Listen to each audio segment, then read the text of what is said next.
full screen. Okay. Is it full screen? Yes, sir. At the outset, let me thank the organizers for this wonderful opportunity what you have given.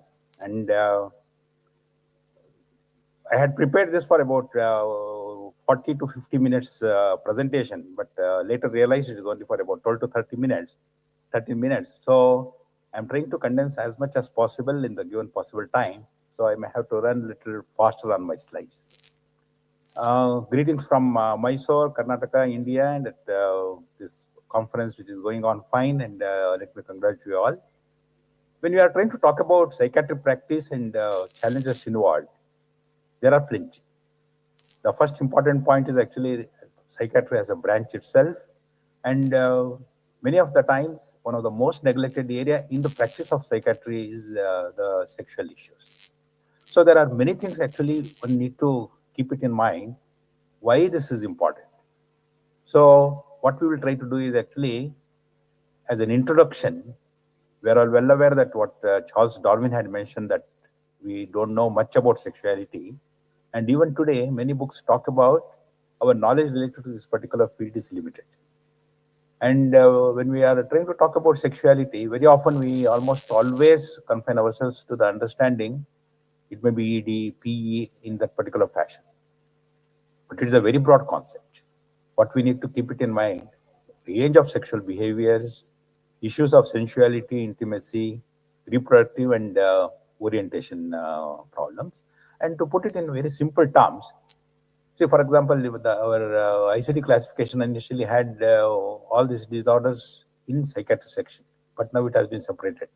But all said and done, whether it is a cause or effect, sexual disorders and mental and physical illnesses have something very common.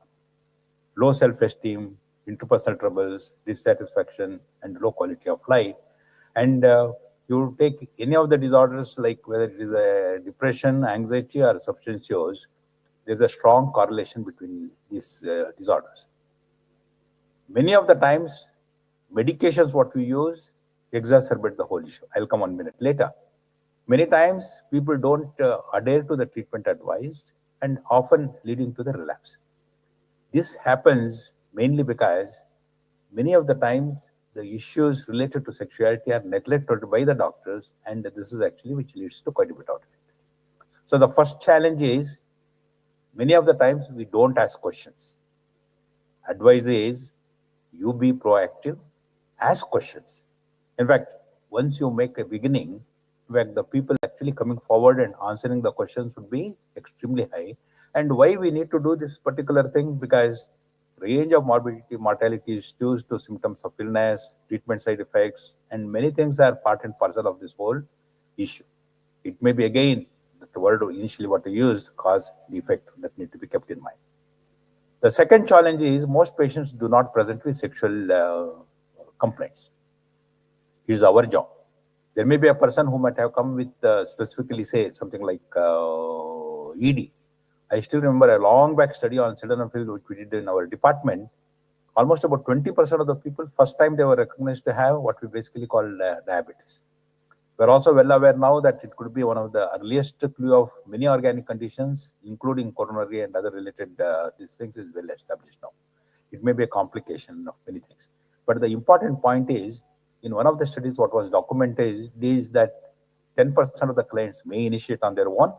But if you ask just one extra question, do you have any sexual concerns to discuss with us? The number increases by about 50%. A time may come that neglecting sexuality could be actually treated as a negligence on the part of the doctor, and one should be very well aware of. The third challenge is, when we ask our postgraduate students to work up a case, they focus on something like, say, it is a dissociative state, they will ask about sexual trauma. It is a depression, means they will ask about libido. This is not going to work. In fact, the history should start from the beginning and proceed. Every complaint needs to be elaborated in greater detail. And one of the terms what I can say is, it is to be something like sexual histories rather than one small information here there. Prevalence. Another challenge is, many people believe where sexual problems are present, Many people believe it is their private issue. Many people believe that if I ask about this sexual issues, whether I will be penalized or looked upon differently. Unfortunately, this particular diagram, what it actually shows, there are many horses there, but all said and done, unless you look at it very carefully, you are likely to miss it out. Same story. We did an epidemiological study on sexual disorders in South Indian population in our area. So also, we try to look into what we basically call in the elderly population, what are the type of problems. We are all well aware. One of the common understanding is that almost about 1/3 of the males and half of the female population suffer from sexual problems. You add any one of the drugs like antipsychotics, antidepressants. In fact, the chances that problem becomes double is actually very well recognized now. And a time was there when we used to think sexual problems are actually in the parts of the mind and that is actually the behavior related to it. But now we are well aware range of biological factors and more particularly systemic disorders are responsible for many problems. They coexist, and this is one of the reasons we should. One important point in psychiatric practice, or in fact, this may be one of the important advice for non-psychiatrists. If somebody present with chronic fatigue, minor discomforts, repeated evaluation, multiple somatic complaints, and these are the cases, if you are not finding anything particular problem, don't label it as something idiopathic and just send them off. Your job is to find out whether sexuality is an issue, and this is actually has been recognized as one of the important problems. So, what actually need to be done? I always say there are three important things. One of the important challenge in sexuality practice is people believe that a lot of major tests need to be done, but not so. It is history, history, and history. That will provide exactly what are the issues which are related in majority of the individuals. Only there are few tests which are necessary. The two, if you are planning something, the very greater degree of going into this particular problem. Individual versus couple. In fact, taking the history from both is extremely important. Many times individual comes and tells you only few things which may not be actually conveying any specific idea. Partner presented as normal. This is another important thing. Somebody else, we are treating some case of VD, then we realize even the partner is actually having vaginismus. Predisposing, precipitating, maintaining factors, all are important. Unfortunately, many of the international classifications somehow won't go into the details related to this. One important point we should remember is actually whether dysfunction or relational. Dysfunctions are those where there is a difficulty or problem in sexual response cycle. And if he is able to perform with a partner and he is not able to perform with another one, in fact, it is a relationship problem rather than sexual dysfunction. Indian psychiatry has come out with what we call as clinical practice guidelines, and I'm one of the authors related to that. It is open access very easily, indianpsychiatry.org. You can download it. And when we are trying to look at the problem, many of the times we focus on only one aspect, say ED. Giving some drugs to actually correct ED is maybe one aspect of it, but you are missing out on many things. And keeping that in mind, say for example, ICD-11 or DSM-5, they are not succeeded in actually covering many of these aspects. There is a WPA classification which talks about, say, there are two major components. Axis 1, clinical disorders. So also, in fact, a comprehensive evaluation necessary for mental and other general medical disorder. Disabilities, from none to massive, contextual factors, starting from family, education, economic, culture, personal, all of these things are extremely important, and because they affect quality of life, there is a visual analog scale to cover that. And when we are trying to talk about evaluation, this is one of the major important challenge, how much to do, what actually to be done. And when we look at, many of the people need only the basic tests. Whether hormones are to be done necessarily, I'll come 1 minute later. And very sophisticated tests are necessary in those individuals where we are planning something little bigger. Why hormones? Say if somebody is suffering from diabetes, hypertension, or many of these type of things, one of the areas what actually keep in mind is actually appearance of secondary hypothyroidism, because there are specific type of globulins which block testosterone function, so also other hormones which can actually lead to difficulty. Evaluation. There are plenty of scales are available. It all depends upon whether you are clinical point of view or from the research point of view. And again, in Journal of Psychosexual Health, a great review has been done related to the assessment scale for sexual disorders. Those who are interested, Please have a look. The important challenge is, it is not something like he is having ED and you evaluate and that is the end of the story. If it is present for 6 months, in fact, whether the lifelong acquired, generalized or situational, what is the degree, and how it has affected partner, relationship, personal vulnerability, cultural and other medical factors, all need to be kept in mind. And the same story goes with gender dysphoria or paraphilic disorders. I will not get into. Coming to treatment, see, we did one study on about 200 plus patients from our clinic and from another institution. What we found was that almost many of them are related to what we call misconceptions, correcting them.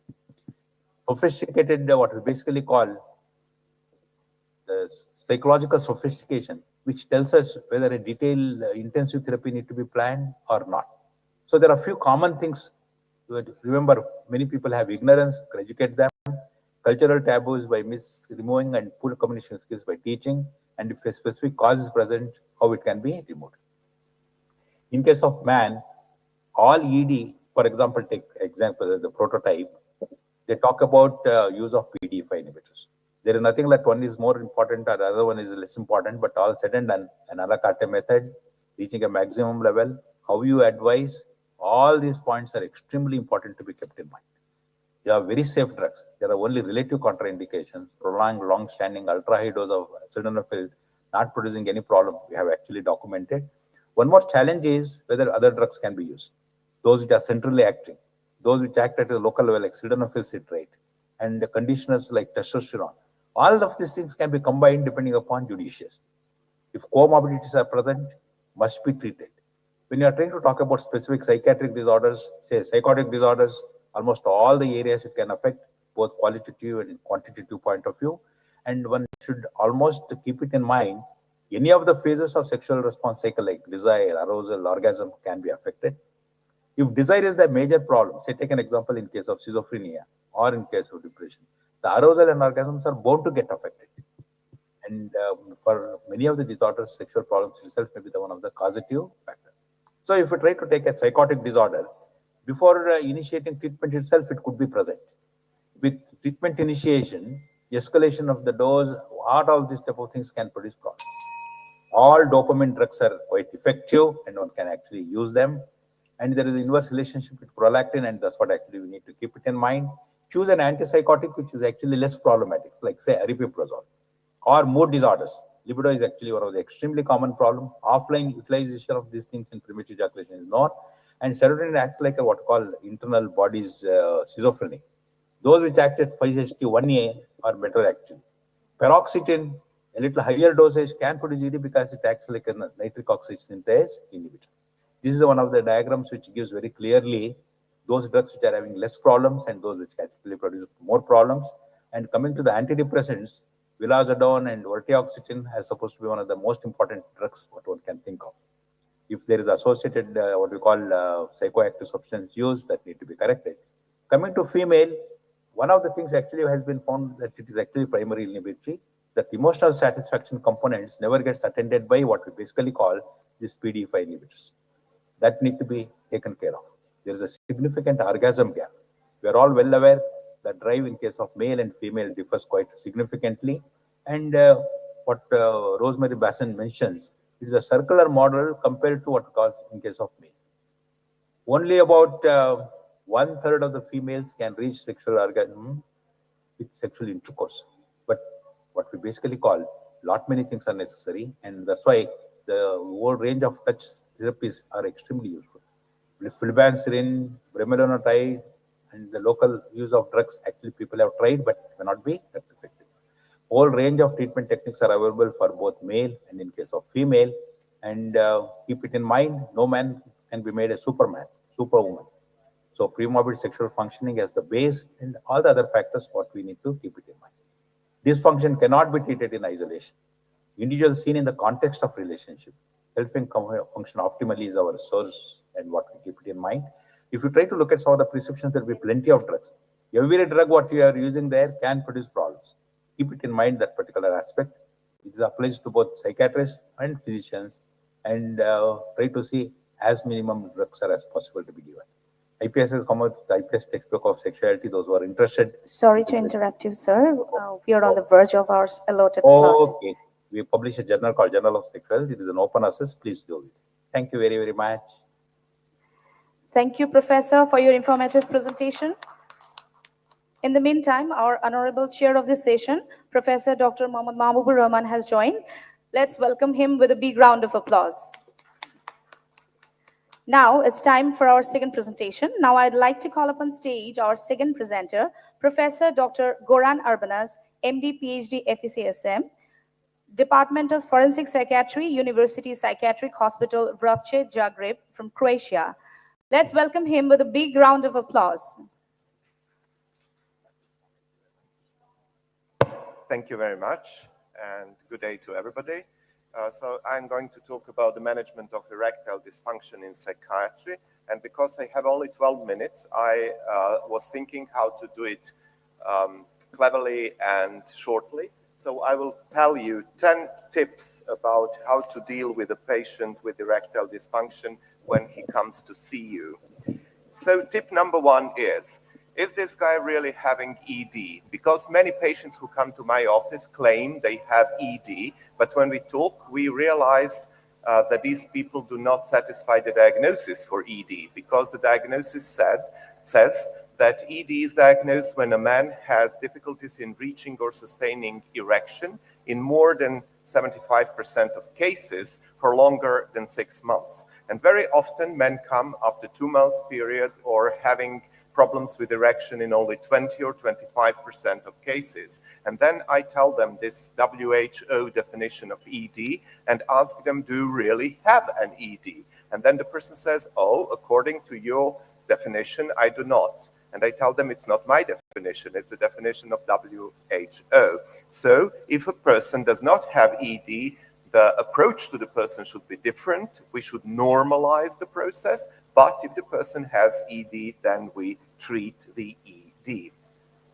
Tip number 2, always screen for medication. As we already heard in the previous lecture, there are many, many drugs that can lead to ED. So it's always important to ask the patient what medication he is taking. So if we look at the psychiatric medication, the most frequent causes of ED are antipsychotics, and we should always switch from prolactin raising to prolactin sparing antipsychotics. For example, aripiprazole is one of the antipsychotics that has a low profile of sexual dysfunctions.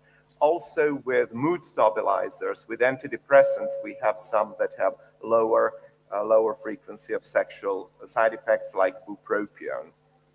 Tip number 3, always take a very detailed history, because in biopsychosocial approach, we know that different things from different physical illnesses to mental illnesses to relational problems can cause ED, for example, hypothyroidism or anxiety disorders. Anxiety disorders are one of the most frequent psychiatric disorders that lead to erectile dysfunction. Tip number 4, invite a partner to the therapy. This is very important for several reasons. One is that many research show that if we invite the partner, the prognosis is better. So we will solve more problems than when we include only one partner. And the other one is that we know that many men who start on taking PDE5 inhibitors stop taking them. And many of the men who use them don't tell their partners they're using them. So if we invite the partner early in the process, then this problem will disappear and the prognosis is much better.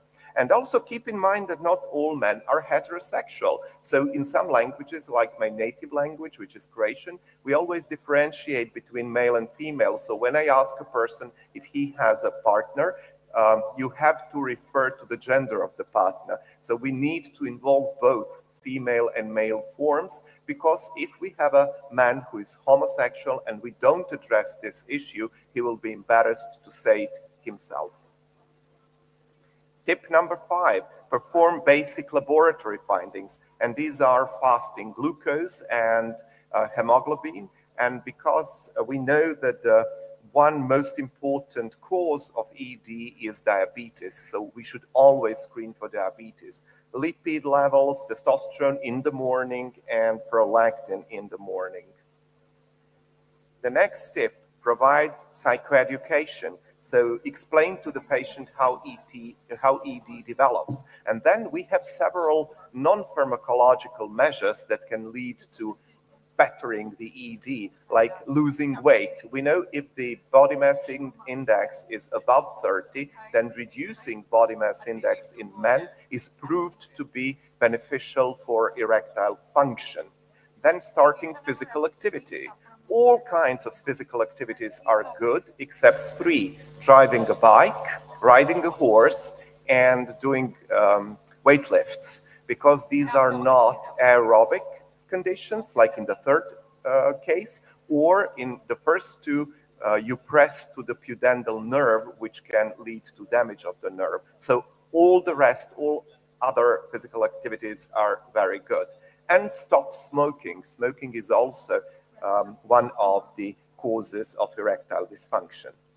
Next, include shared decision making. So patients has to be autonomous to decide which is the best option for them.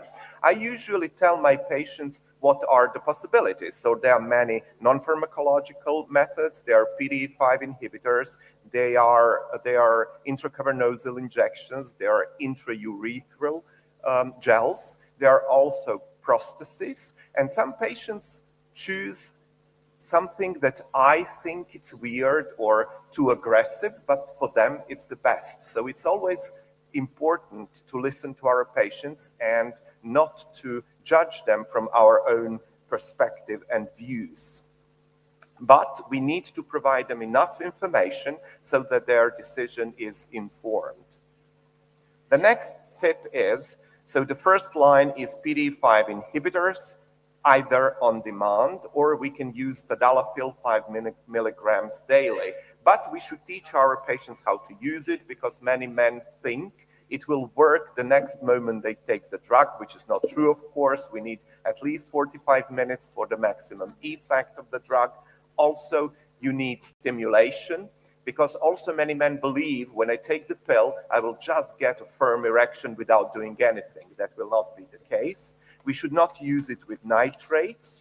And also, people are very often afraid that they will get myocardial infarction, that they will have a heart attack. And actually, longitudinal studies show that men who are taking sildenafil or other PDE5 inhibitors have a lower frequency of heart attacks, and that is due to the fact that PDE5 inhibitors are vasodilators and they reduce the blood pressure. So actually, they do the same as all the other blood-reducing antihypertensive drugs.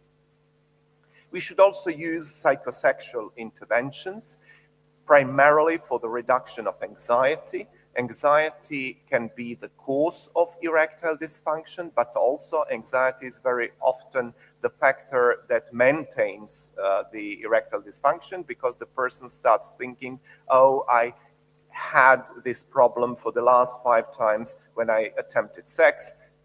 Is it going to happen again? And of course, when he starts thinking about it, it will happen again. So we need to teach our patients how to reduce anxiety. There are a lot of tools in our psychiatric toolbox to manage the anxiety. And some of them are, for example, mindfulness techniques or some other anxiety-reducing techniques. Also, we can introduce asset focus exercises, a couple exercises where both partners are focused on the touch and the sensitivity of their body. And in the first 2 exercises, which are not focused on sexuality, but only of the sense of touch and on the feeling of touching the other's bodies, or how we feel when our body has been touched. In that way, we also reduce anxiety, and then we proceed to next levels of genital touching and sexual exercises.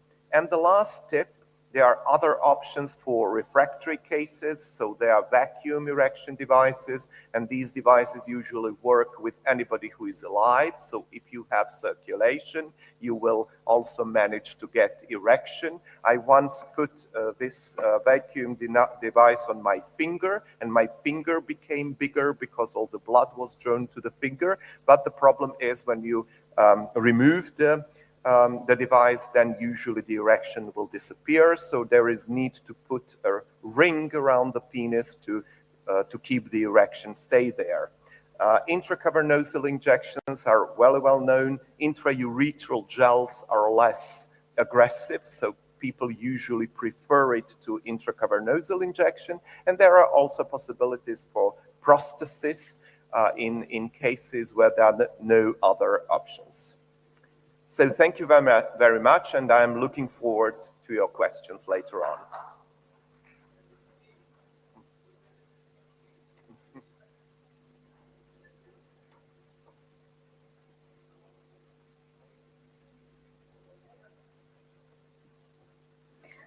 Thank you, Professor Dr. Goran Arbanas, for your informative presentation.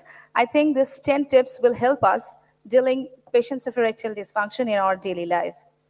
Now it's time for our last and third presentation of the session. I'm very glad to invite on the stage our mentor, Dr. Mohammad Shamsul Ahsan from Bangladesh, and he's going to present management of premature ejaculation in psychiatry. Let's welcome him with a big round of applause, girls. Thank you, audience. Thank you, the announcer, what do you call it, the facilitator. So you heard from Professor T.S.S. Rao. He had been telling brilliantly about the sexual dysfunction at large. You talked about Goran Arbanas. He's a friend of mine in Oxford. We had been taught together in Oxford School, summer school. And his presentation on ED, to my understanding, was P, because he came out quickly. So I'll be talking about premature ejaculation. Before I proceed, I just want to ask you, how many of you have dealt with patients with sexual dysfunction? If you can, please raise your hands. So, quite a few, but not all. So, can you differentiate between the premature ejaculation and erectile dysfunction? Okay. So, what are the things comes to your mind when someone comes to you with a question that he has a sexual dysfunction, but he cannot differentiate? Okay, he says that I'm not getting the sort of Raja. They said that Amar Raja says. In Bengali, they say Amar Raja nai. In the village areas, they say Raja means king, and they say I don't have Raja, means he doesn't have king. But actually, he meant he is not getting this. He doesn't spill out semen. So before I proceed, I just want to ask to you, which is the most prevailing male sexual disorder? Option 1, HSDD, a hypoactive sexual desire disorder. Option 2, erectile dysfunction. Option 2, premature ejaculation. Option 4, delayed ejaculation. Option 5, dyspareunia. Any guess? Any luck? P. So you already know what I'm going to talk. So it's very easier. You are absolutely right. I'll be just quickly touch upon what is P, diagnostic tool, medical management, psychological management, and I will basically summarize how I deal my patients, because it's a meet the expert session. So there are 3 dimensions in P, 3 conditions. One is the person comes out quickly, and according to DSM-5, it is less than a minute. Means after penetration up to ejaculation, the time difference has to be less than a minute. Number 1. Number 2 is he doesn't hold it for a longer time. He wants to hold it for a longer time, but he fails. And number 3 is it creates a distress in the patient and the partner. So these are the 3-dimensional condition, and that has to be there for 6 months, like my friend has said. And according to DSM-5, that has to persist for at least 75 to 100% of the cases. So that is a problem. The problem is whenever people comes to us, they say, I got married newly, I'm coming out quickly, and my wife is about to, go out. He is going to leave the relationship. So what to do? Should I tell him, okay, the time is not up. You have to wait till next 6 months, because according to WHO, what Goran has said, I cannot, give you treatment. Can I do it? So that's a problem in our part because there's a medical dilemma. Because if you don't treat them up to the the standard we have, then you can land in trouble because you can be sued of malhandling. But on the other hand, if you don't deal them properly, then the patient will lose his relationship. So it creates a distance among the patient and partner. I have said there are two types of PE. One is the lifelong, because the person comes out from the very first intercourse, and another is acquired, because means he had been doing well. After a while, after a successful intercourse for a couple of months or years, then he started coming out quickly. So that is called acquired. And acquired due to different reasons like prostatitis, like hyperthyroidism, like if someone is obese and he has got high leptin concentration. These are the factors which can cause PE. So it has again divided into three groups. One is the mild. The person comes out within 30 seconds to 60 seconds.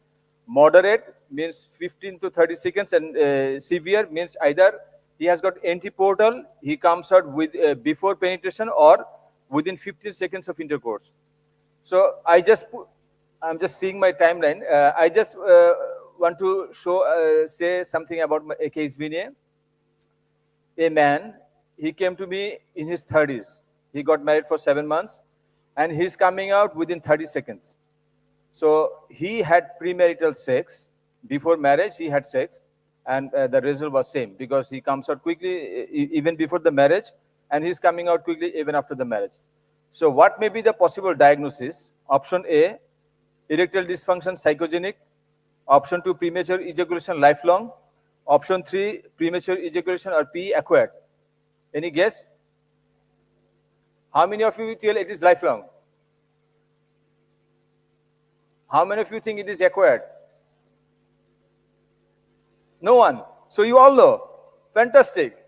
So according to ISSM, International Society for Sexual Medicine, so how do we diagnose this? We have a validated tool which is called PEDT, premature ejaculation diagnostic tool, which has been validated in Bengali by one of our psychiatrists. And according to this, there are 5 questions. If your number, your score is not your patient's score is 8 or less, no PE. If it is 9 to 11, it is probable PE. That means that has to be excluded. That has to be confirmed by a psychiatrist or a specialist. But if it is 11 or more, is confirmed PE. So we know what is PE. We know how to diagnose it, and it can be diagnosed either using PEDT, or you can use the IELT, intravaginal ejaculatory latency time. So see at the last point.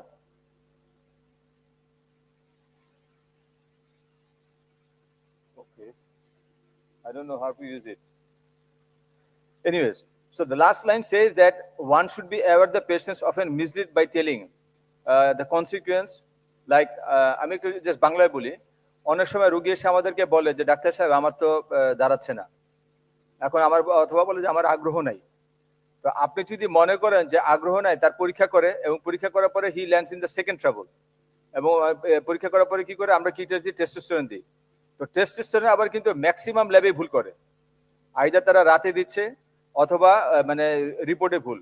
তো আসছে কিন্তু সে P নিয়ে, কিন্তু রোগী বলছে কি আমার দ্রুত, আমার তাড়াতাড়ি হয়ে যায়, রোগী বলছে যে আমার উত্তেজনা আসে না, আমার আগ্রহ হয় না, অথবা আমার পেনিস শক্ত হয় না। Basically, he is talking about performance anxiety. So we need to see the course. And the course says,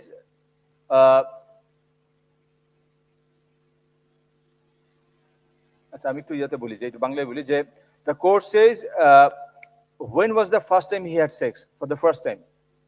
And what was it? Most of my clients, I have seen the people are coming to me with HSDD, hyperactive sexual desire disorder, but basically they have got the avoidant behavior, because by the time they come to have sex with his wife, and wife is frustrated, and out of frustration they said, I am not going to give you the permission. The person is not into the sex, he is into the is trying to protect his macho man ego, and eventually they fail again, and eventually they have got the avoidance. So they are basically suffering from PE, but they are telling that they are having sexual problem. So all men come to us Okay, a 36-year-old male come for low desire, no erection, but he is to perform. He can perform, and he comes out quickly. He is not hypertensive, not diabetic, not dyslipidemic, non-smoker. Premorbid personality was anxious trait. Predisposing factors: wife was critical of his performance, and course he had P at the very beginning, and see, he got married when his wife was 17, and he was not enjoying sex. But at the age of 27, because after 10 years time he came to me, 27 বছর বয়সে কিন্তু তার ওয়াইফের কিন্তু তার উইমেনহুড আসছে এবং she is starting understanding what is sex, and eventually she become frustrated, and she's not allowing her husband, so eventually the person develop performance anxiety. So, and sometimes there are in-laws factor as well which can create problem. So all men come to us, we should give them basic psychoeducation about the human sexual response cycle. Inclusion of the partner is must, like Professor Goran has said. In lifelong P, according to Western guideline, physical examination is advisable. But if it is acquired P, for example, having prostatitis or having hyperthyroidism, physical examination is a must. So the treatment we give is online, on demand, dapazoxetine, 30 to 60 milligram. But Dr. Moni was saying, waving his hand, then it doesn't work. I do agree with you. It doesn't actually work. So I personally give my patients SSRI. My personal way of treating is, if the person is coming with mild to moderate P, I put them on escitalopram or sertraline. I usually discourage sertraline because many of my patients at the beginning has got restlessness, so they avoid it. So escitalopram is a better option. If someone has got antiportal P or they have got severe P, I put them on paroxetine, 10 to 40 milligram.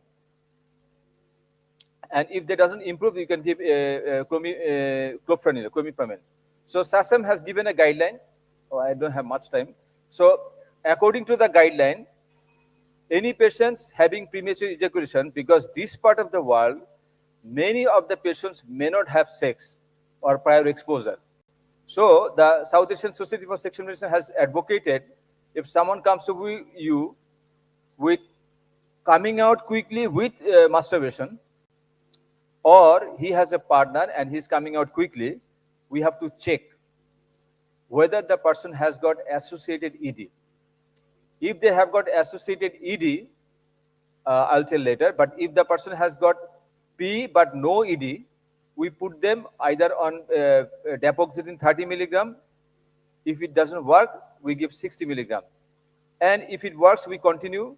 If it doesn't work, we refer to the specialist. It's for the GP. And if someone has got P along with ED, we put them on sildenafil, 30 to 60, 50 to 100 milligram. If they improve, we continue. If they don't improve, we give them sildenafil. On the top of that, we give them dapazoxetine.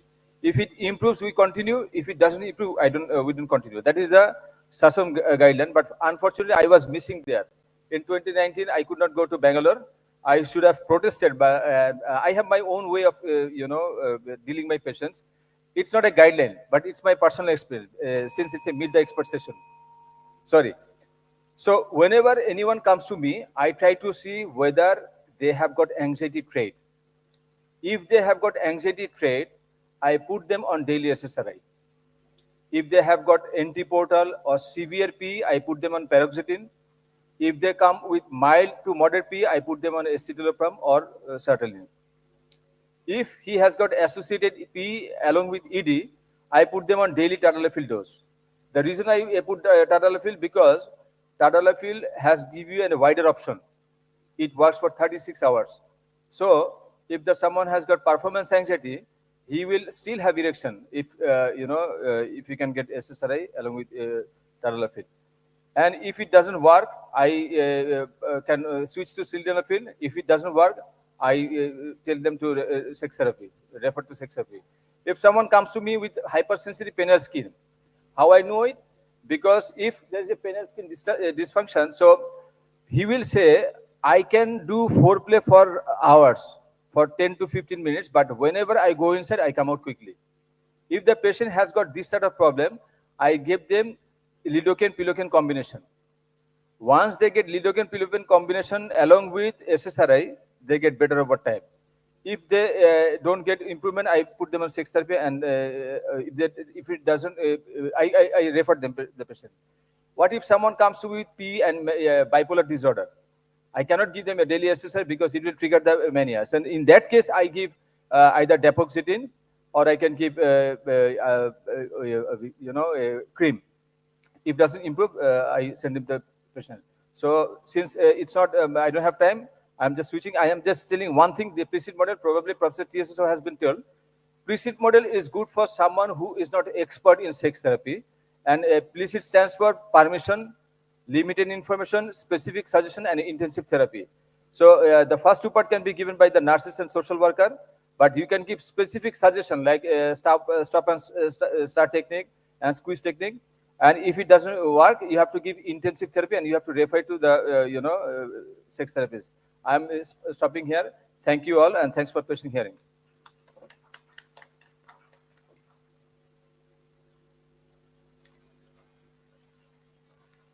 Thank you, Dr. Mohammad Shamsul Hassan, for your audience-engaging presentation. Now it's our time for the question-answer session, and we have already received the first responder to our every presenter. Our first responder to our first speaker is Dr. Noori Jannat Nishba. Dr. Noori Jannat Nishba, you are requested to raise your hand. Our volunteer will pass the mic to you. Our first presenter, Professor Dr. TSS Rao, sir. Sir, can you hear me? Yes, I can hear you. I can hear you. Yes, sir. Sir, our question is Dr. Noori Jannat Nishba. Please put your question. Assalamu alaikum. My question is, what kinds of measure we can provide our mentally ill patient to ensure healthy sexual practice?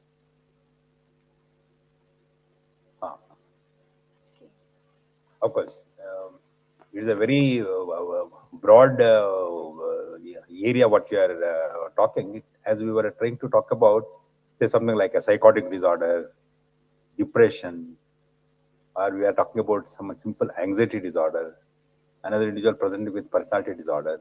Each of these areas will have a different approaches what we need to keep it in mind. The important problem is many of the problems in psychiatry may have cause and effect with related to the sexual issues.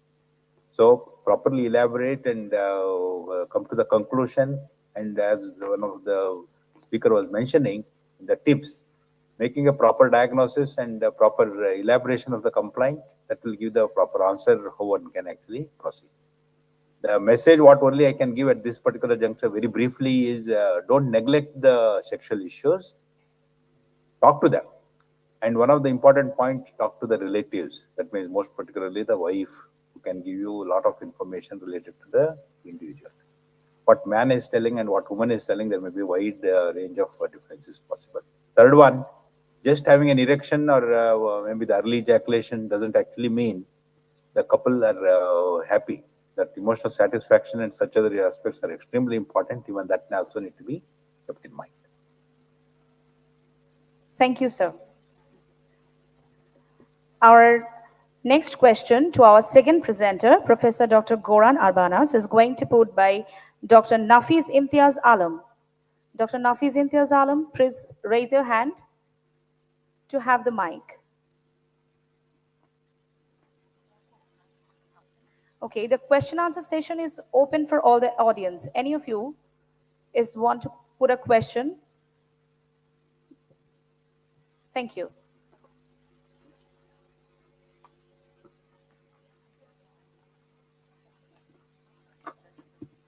Thank you, Doctor, and thank you, Professor Goran, for excellent presentation. I have already submitted the question in the link. So my question is, how long can we use the PDE5 inhibitors without any risk to our patients? Because it can be used both in the purely psychogenic and the psychogenic ED and the ED comorbid with other disorders. But how long can we use without any risk the the PD-5 inhibitors. Okay. Thank you for the question. So if I understood it right, you ask about the use of PD-5 inhibitors in people with organic and psychogenic.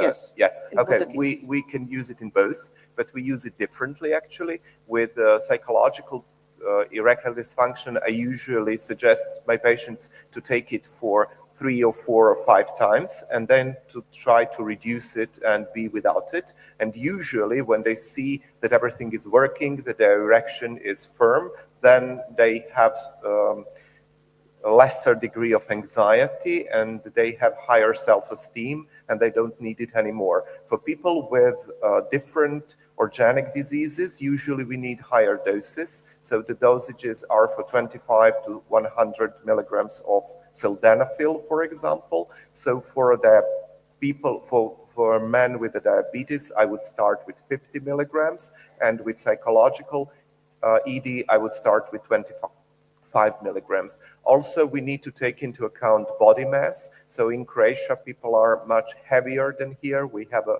high rates of obesity. So if somebody has 100 kilos, he would need 100 milligrams of sildenafil. So it depends on that part too.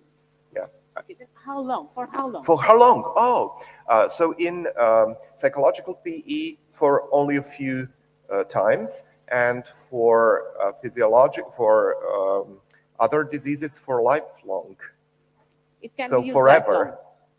Forever. Okay. And we can use it because we use antihypertensive drugs forever for the life. So it's the same with PD-5 inhibitors. And we sometimes do use PD-5 inhibitors in people with hypertension with no ED, especially in children. Thank you, sir. Thank you, Professor. Our next question to our third speaker should be put by Dr. Anika Tabassum. Dr. Anika Tabassum, please raise your hand.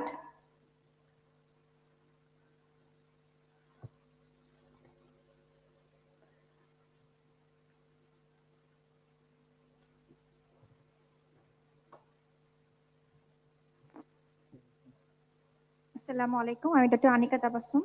My question was, what are the major challenges we face usually for the diagnosis of premature ejaculation? Look, premature ejaculation is a very clean-cut diagnosis. The challenge we face is during the patient's history, because patient comes with different, dialogue. Like if someone has got, anxiety, they may not tell you properly what is the sort of treatment. What I face, many patients come to me with erectile dysfunction, or they have got a low sexual desire, and their testosterone has been done, and it was found normal. Still, then they put them on either injectable testosterone or given testocap. There is an endocap testocap gel. So what happens if you have got a premeditated idea that basically these are the non-responder of ED, but if you see the history, you have to go back to the past. When was the first time he had sex, and what was the outcome? Usually, ED can cause PE. If someone has got erectile dysfunction, on the top of that, he will get PE. But what we see here, people are having PE, and after a while, they develop the avoidance behavior. And for the avoidance behavior, they are reluctant, or their wives are reluctant to have sex. And they say, okay, I cannot do sex, I cannot perform sex, because here they are running high on emotion. So that is the challenge. So if you take a proper history, not an issue. And PE is a very clean-cut diagnosis. You have to have 3 parameters. Either they come out quickly, and they are unable to hold it for a longer time, and it creates a dissatisfaction in the patient and partner. That's it. Thank you. I hope I answered your question, right? Thank you, Dr. Mohammad Shamsul Hassan Maksud. Now I would like to request our honorable chairpersons to share their concluding remarks and discuss the key takeaways from today's presentation. At first, I'm requesting Professor Dr. Mohammad Shafiul Hassan, sir. So please come on the stage.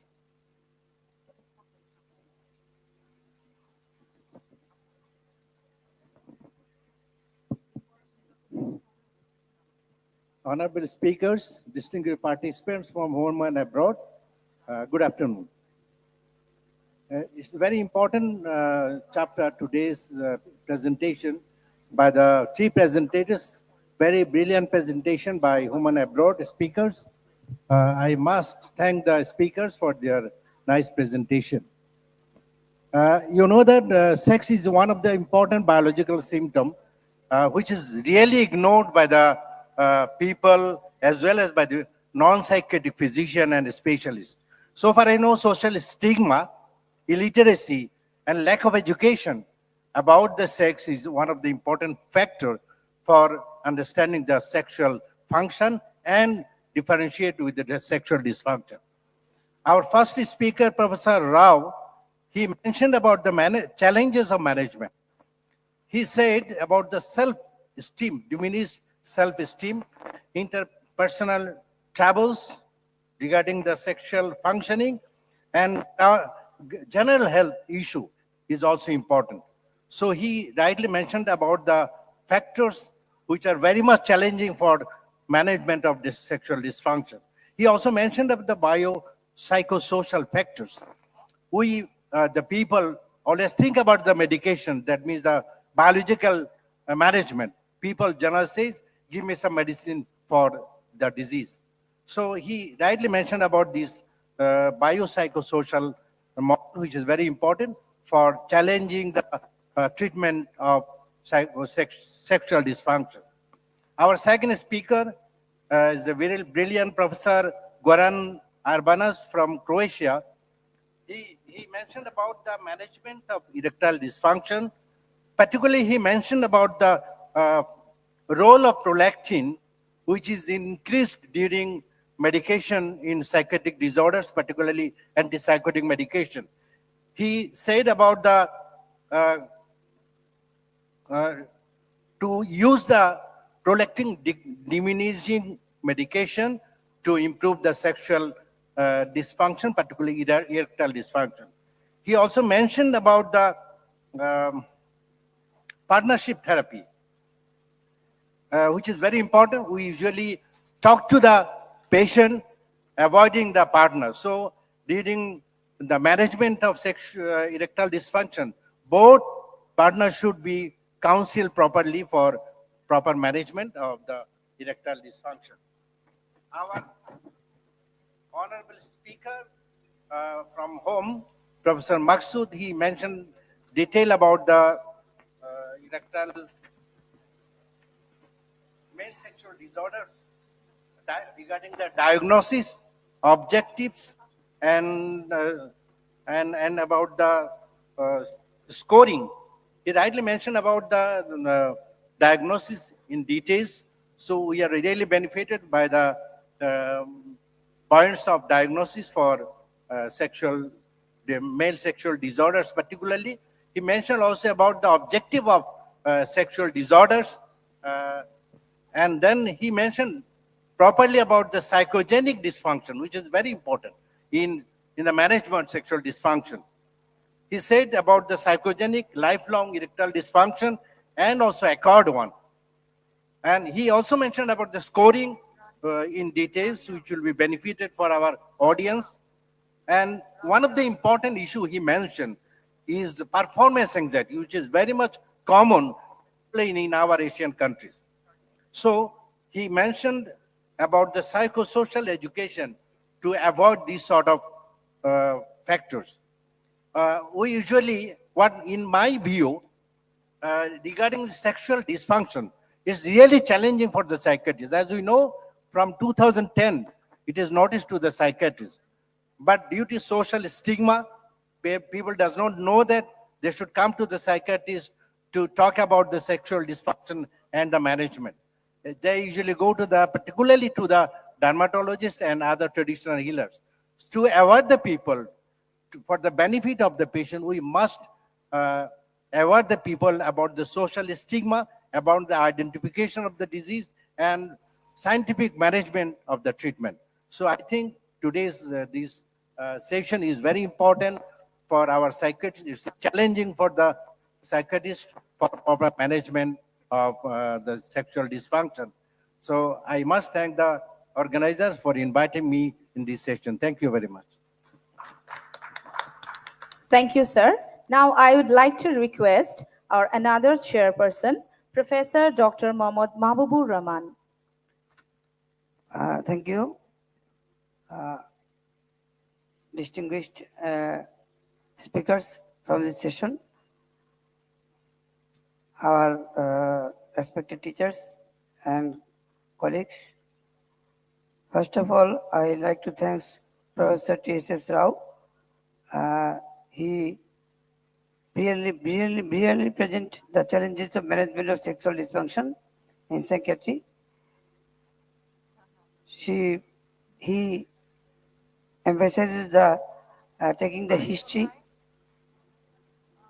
and history,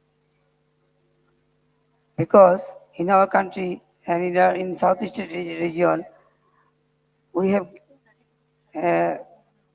gave brief time to take the history, and many patients are ashamed, feel shy.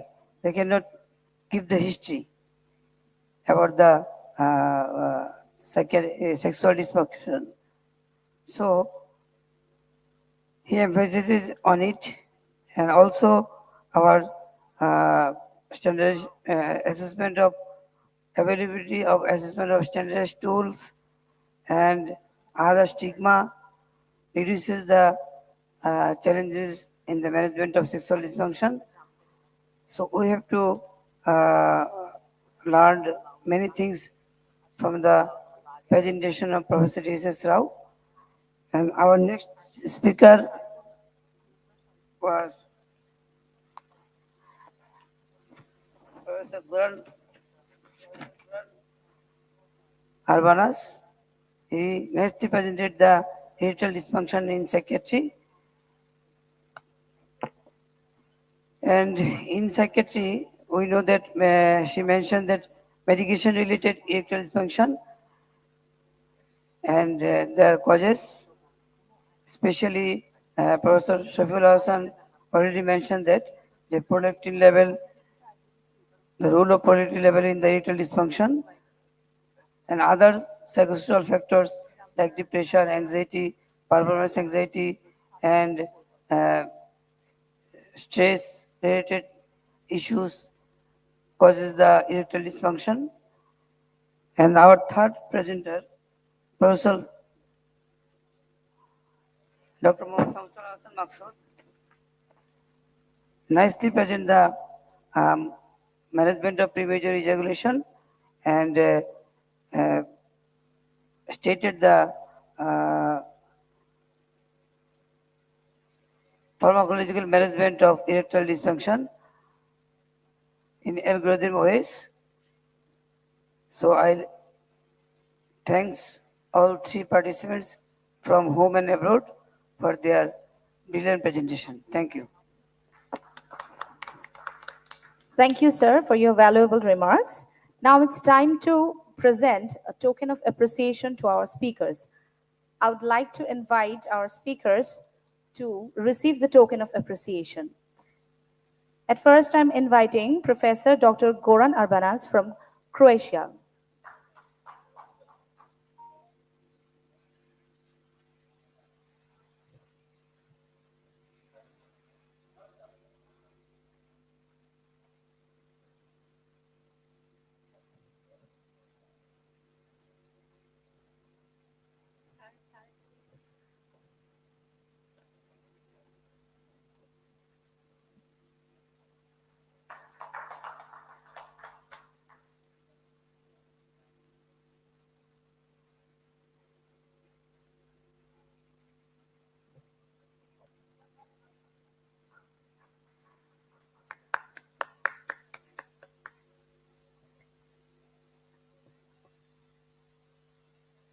Now I'd like to request the chair and honorable speakers to stay a while on the stage. It's time to take a group photo.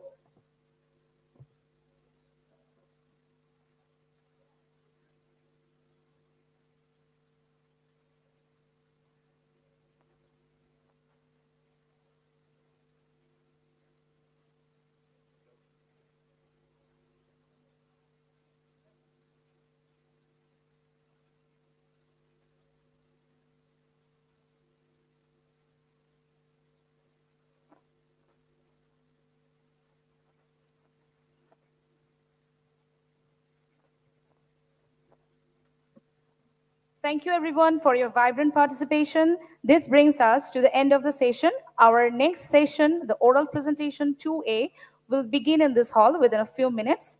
Hope to see you all there. For now, your reporter, Dr. Anuna, is signing off. Your next reporter will join us soon. Thank you and have a wonderful day ahead.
মানে online connection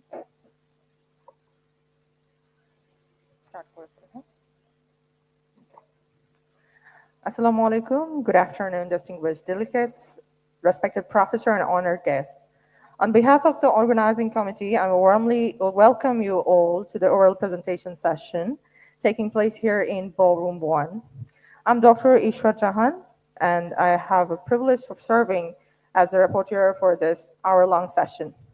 Today, we are joined to have two international speakers who will be presenting the session through Zoom. They will take the online session, making this session a truly global academic exchange. I would like to request all of you to have a seat, and we'll start the session shortly.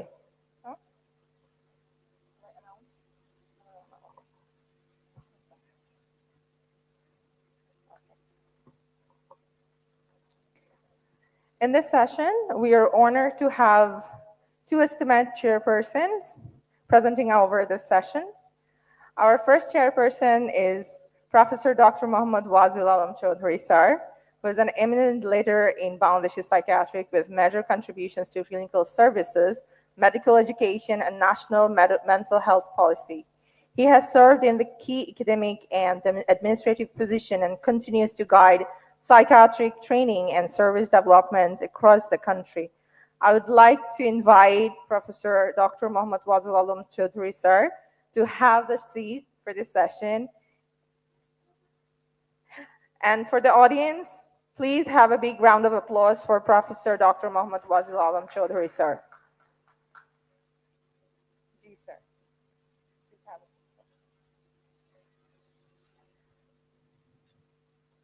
Thank you, sir, for taking this seat. And for the next chairman, I would like to introduce you all of you, Cornell Professor Dr. Jasmine Akhtar, Madam, who's the pioneer female psychiatrist of the Bangladesh Armed Forces, has over 2 decades of distinguished service. He has worked across multiple military hospitals, completed UN peacekeeping missions, and specializes in child and adolescent mental health. Her dedication to education, training, and service delivery makes her a highly respected figure. I would like to call up on the stage our chairman, Ma'am, Cornell Professor Dr. Jasmine Akhtar. Okay.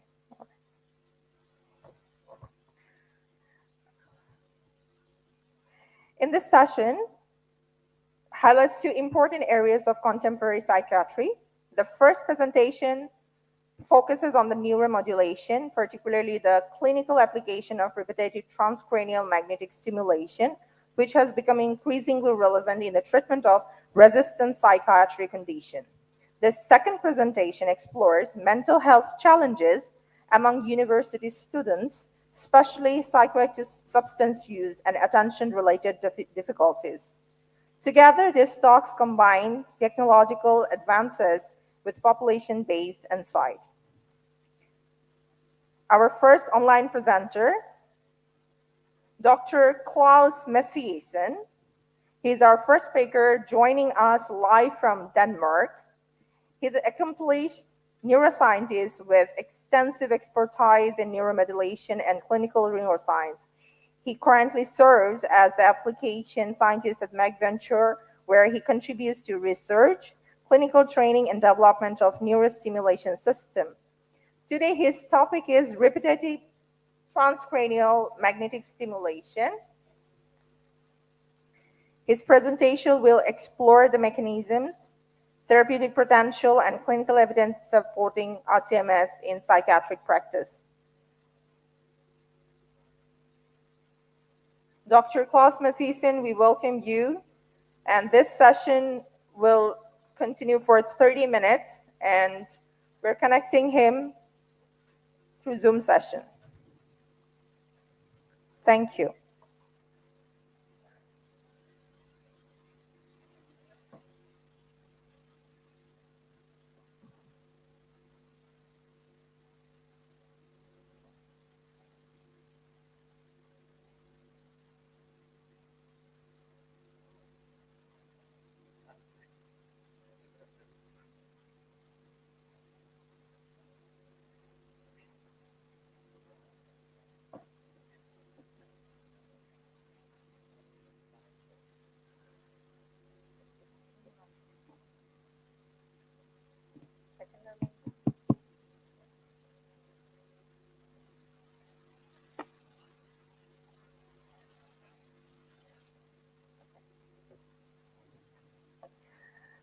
I'm welcoming Dr. Klaus Mathiesen for this session on the repetitive transcranial magnetic stimulation. Please have a round of applause for him. Thank you. Oh, yes. Sorry for being lost in all the links that I have been given. Can you hear me?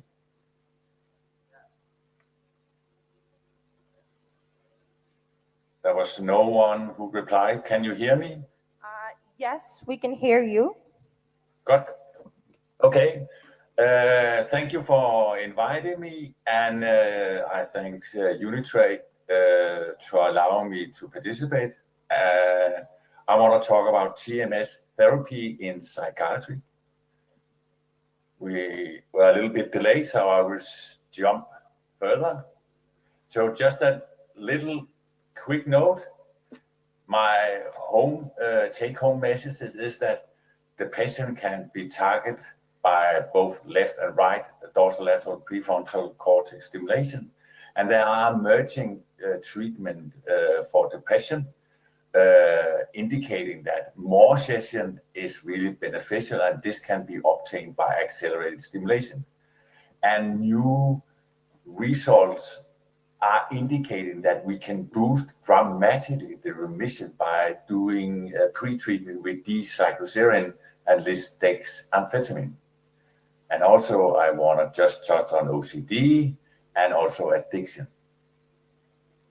But before I start, I just want to give a short crash course in TMS. Is that it is the alternating current in the coil that induce the electrical field in the brain. And the butterfly coil has a more focal stimulation, like a squared stimulation in the center between the two coil elements. Whereas the circular coil, it actually do not stimulate in the center of the coil, but it is stimulating in like a donut shape area around the center of the coil. And so butterfly coils are perceived to be more focal than circular coil, although none of them are like point-to-point stimulator. They are stimulating an area. And important to know is that even a very focal stimulation gives rise to a widespread activation in the brain network. and high frequency causes an upregulation of the network like a LTP or long-term potentiation, and low frequency or continuous theta bursts will induce a lowering of network activity like LCD. And perhaps one of the reasons why we see effect as we see, and they are not immediately, is that probably chances that we are causing variation that the brain can use to adapt to occur or make treatment or change in the brain.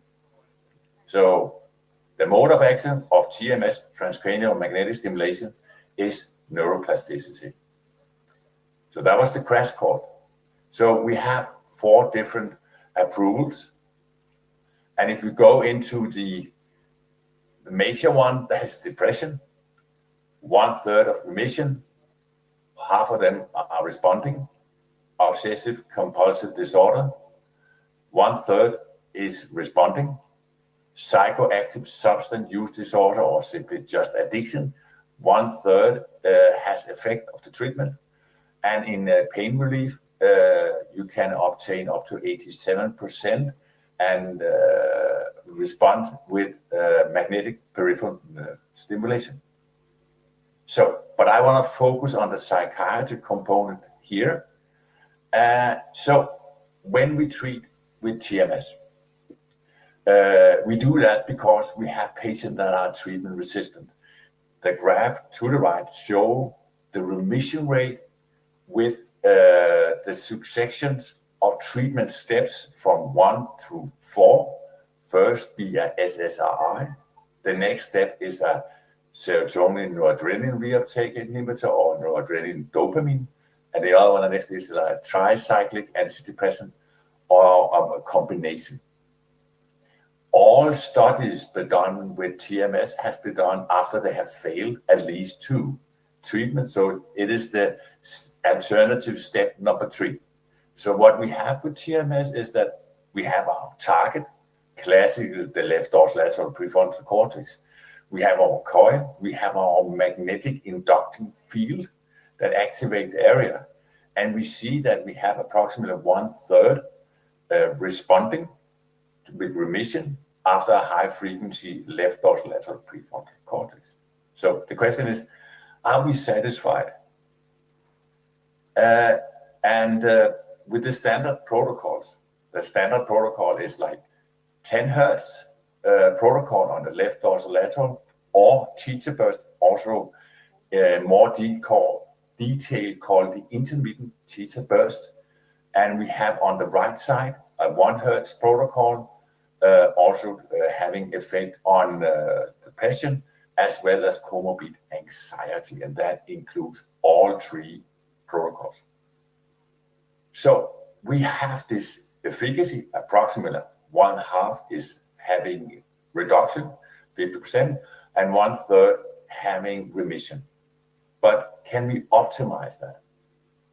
So if we look at the trajectories of different patient groups, this is the huge study done by Bloomberg, and it's referred in the CASTA 2019 paper, where they look at the trajectories. And I have made the line thickness relative to the number of patients in each group. So as you see, we have 11% not responding at all.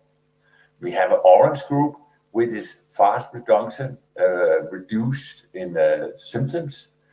But then we have a green and a blue, fat, really large group that are not responding fast. And they actually, a large group of them do not obtain remission after 30 treatments or 30 sessions.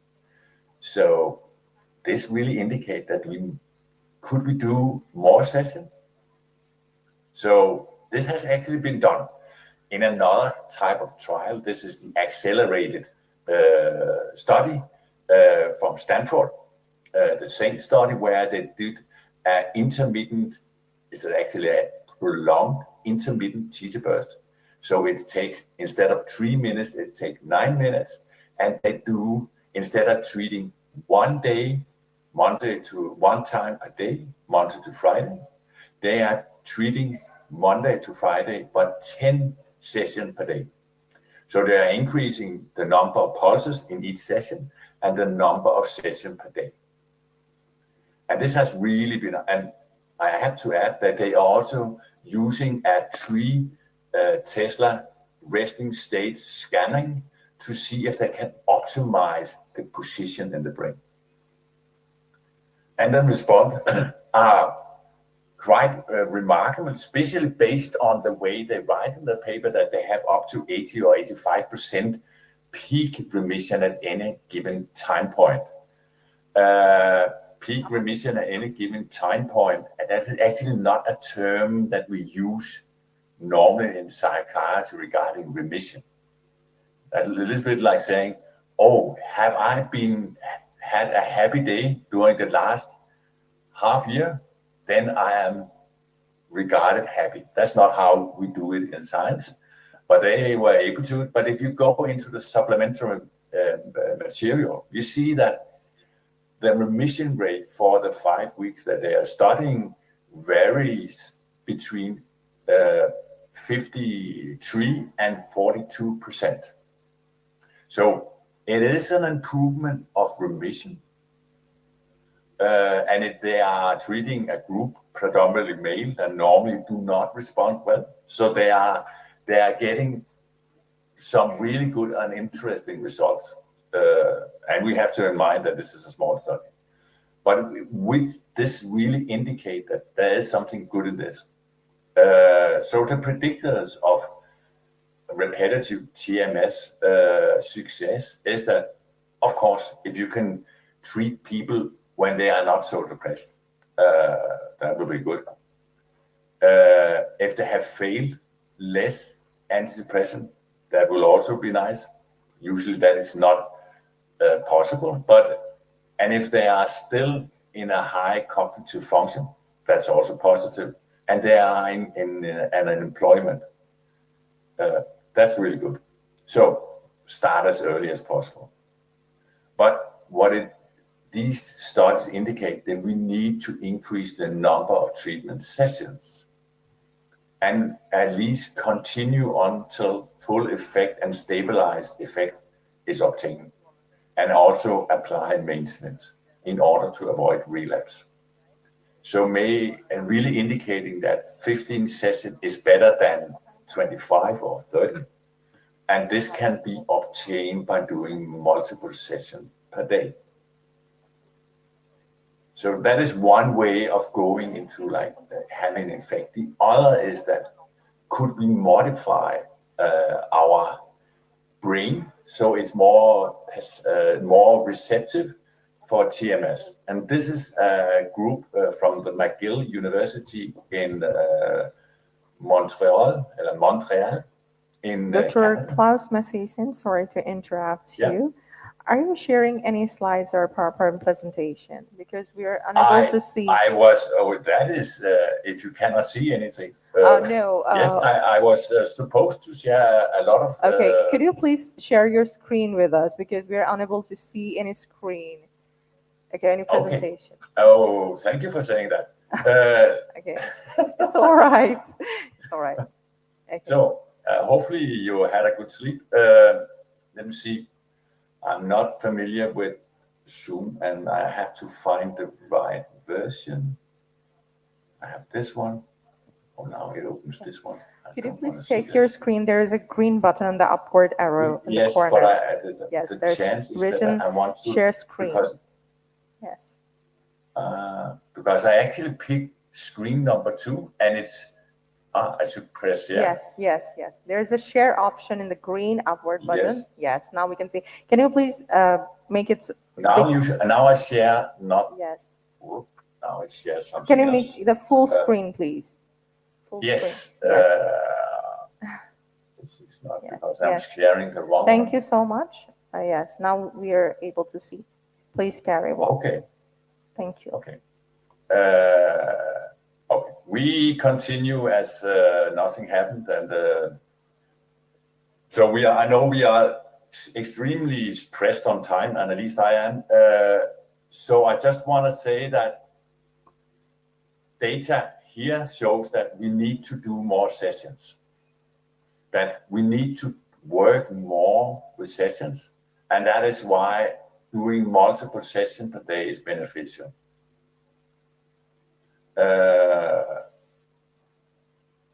So that is why doing multiple sessions is one way to go approaching this. And the other one is that changing the responsiveness of the brain. This is done by D-cycloserine. This is an old tuberculosis drug, which has what we call a rich pharmaceutical profile. And one of them is that it is a partial NMDA agonist. And they have dosed these patients every day, 100 milligram before TMS, 1 hour before.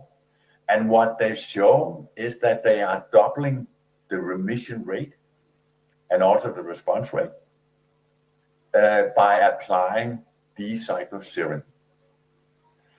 So this is like indicating that this is promising, but one even more wild study is that one study, they have done exactly the same using D-cycloserine, but only one dose.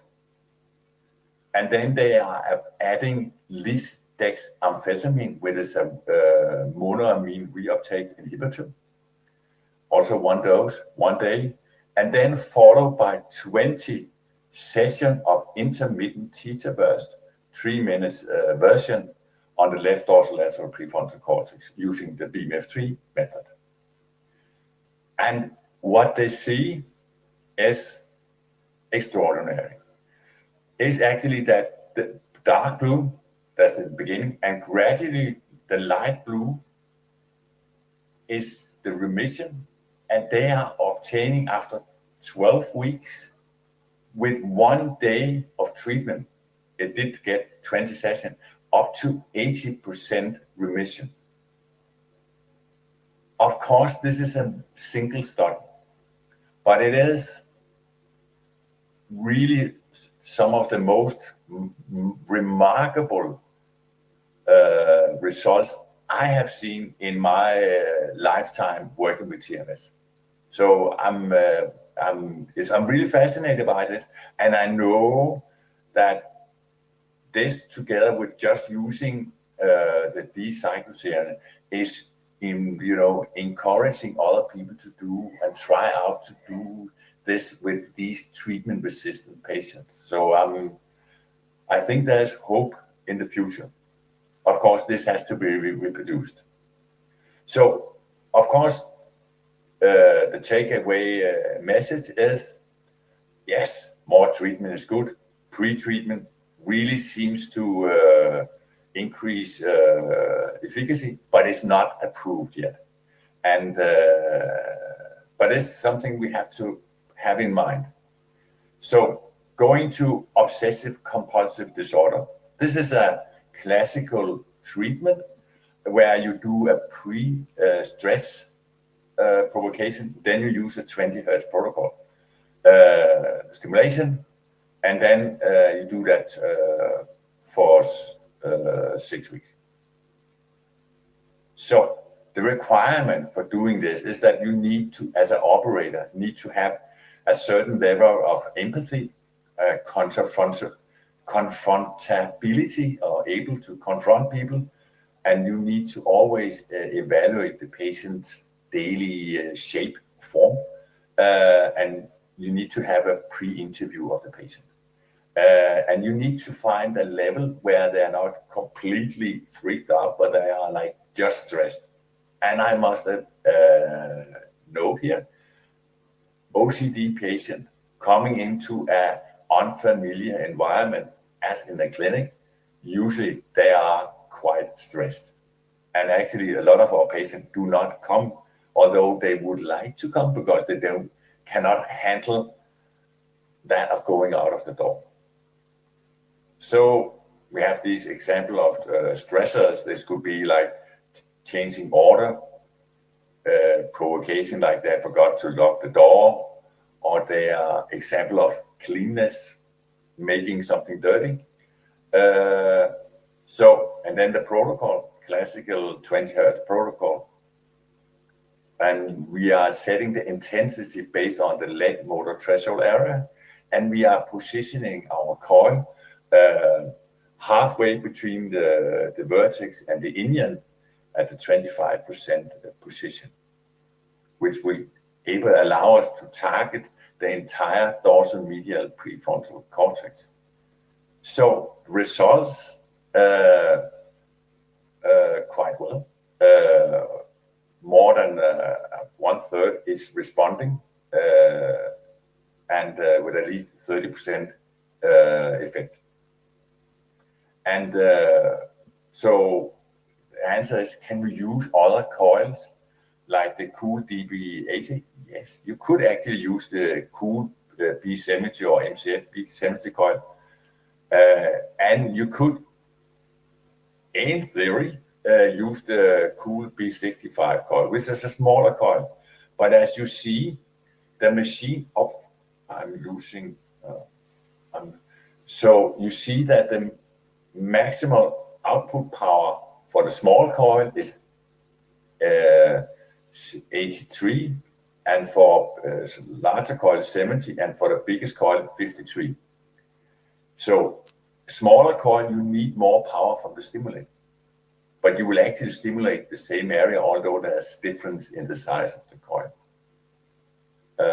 So supporting literature, we have the paper from Carver, Suet, Kami, and Dunlop. So there's a lot of, evidence piling up on this.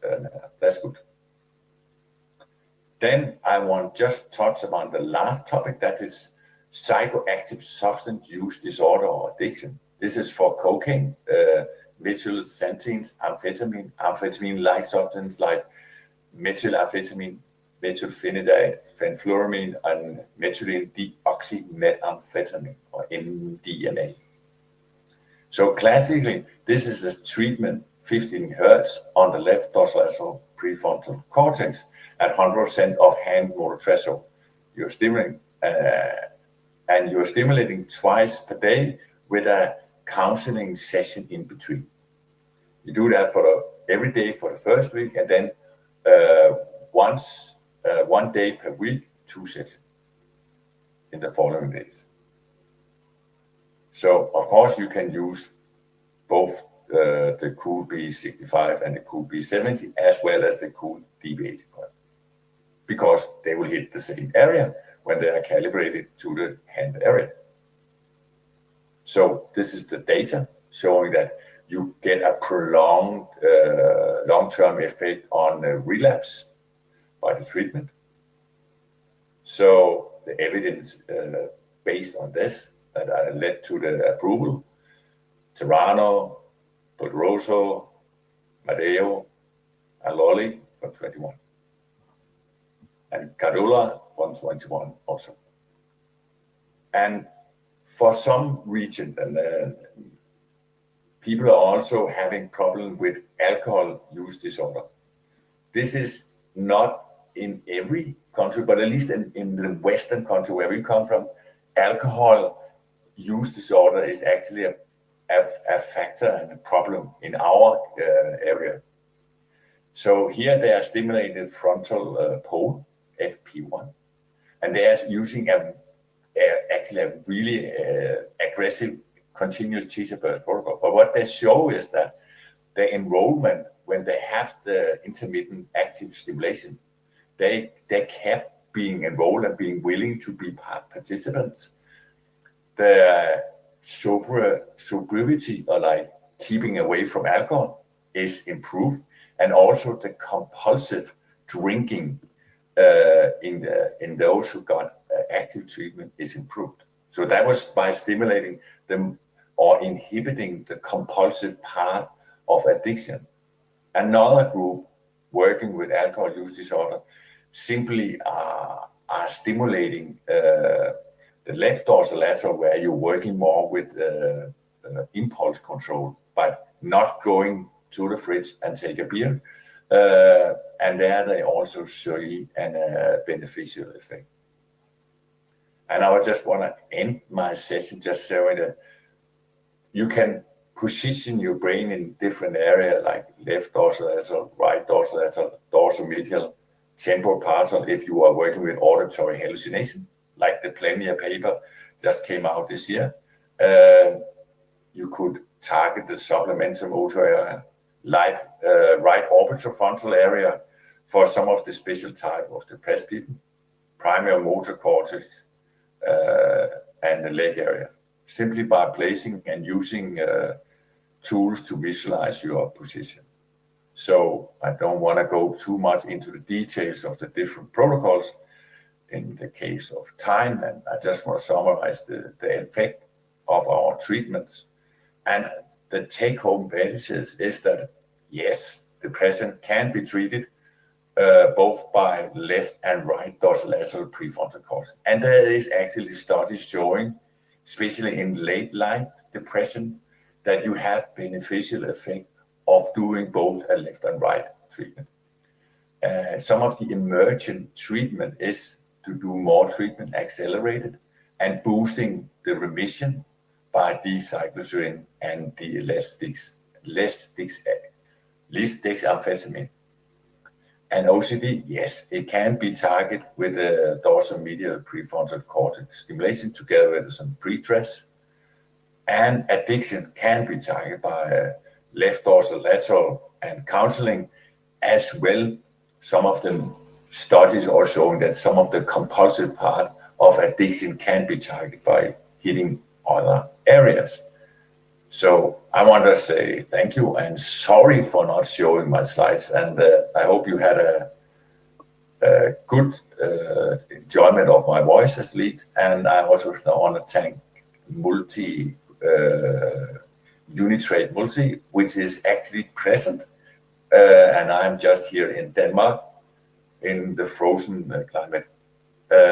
Thank you. Thank you so much, Dr. Klaus Mathiesen, for this clear, thoughtful talk on RTMAs. And these insights give us a better understanding of this clinical value and future promises. And now, introducing our second online presenter who is joining from Morocco, and her name is Dr. Hanan Nekshach. Pardon me if I'm pronouncing wrong, a public health researcher and final year PhD scholar in behavioral neuroscience. Her work focuses on population mental health, addiction patterns, and student well-being. Her topic for today's session is assessment of psychoactive substance use and attention deficit among university students in Morocco. This session will stand for 12 minutes. We'll highlight the behavioral, academic, and public health implications of the psychoactive substance use in young adults. Now, I would like to start the session, and I would like to welcome Dr. Nekshach to begin her talk. Thank you. Dr. Nekshach, can you hear me?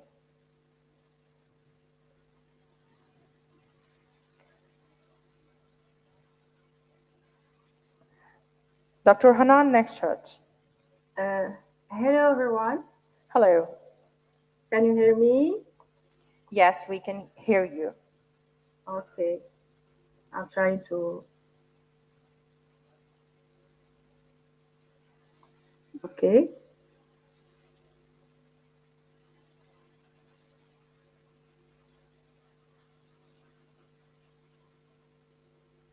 I'm coming through okay? Yes, we can hear you. Can you please make this full screen? Your screen. Please My make screen? it move. Make it full screen, please.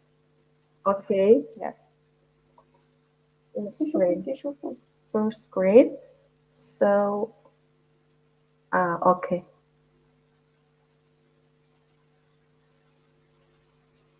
It's good? Yes, absolutely. Okay. Good afternoon. It's a pleasure for me to speak at the 12th International Conference Psychiatry 2025 held in Dakar.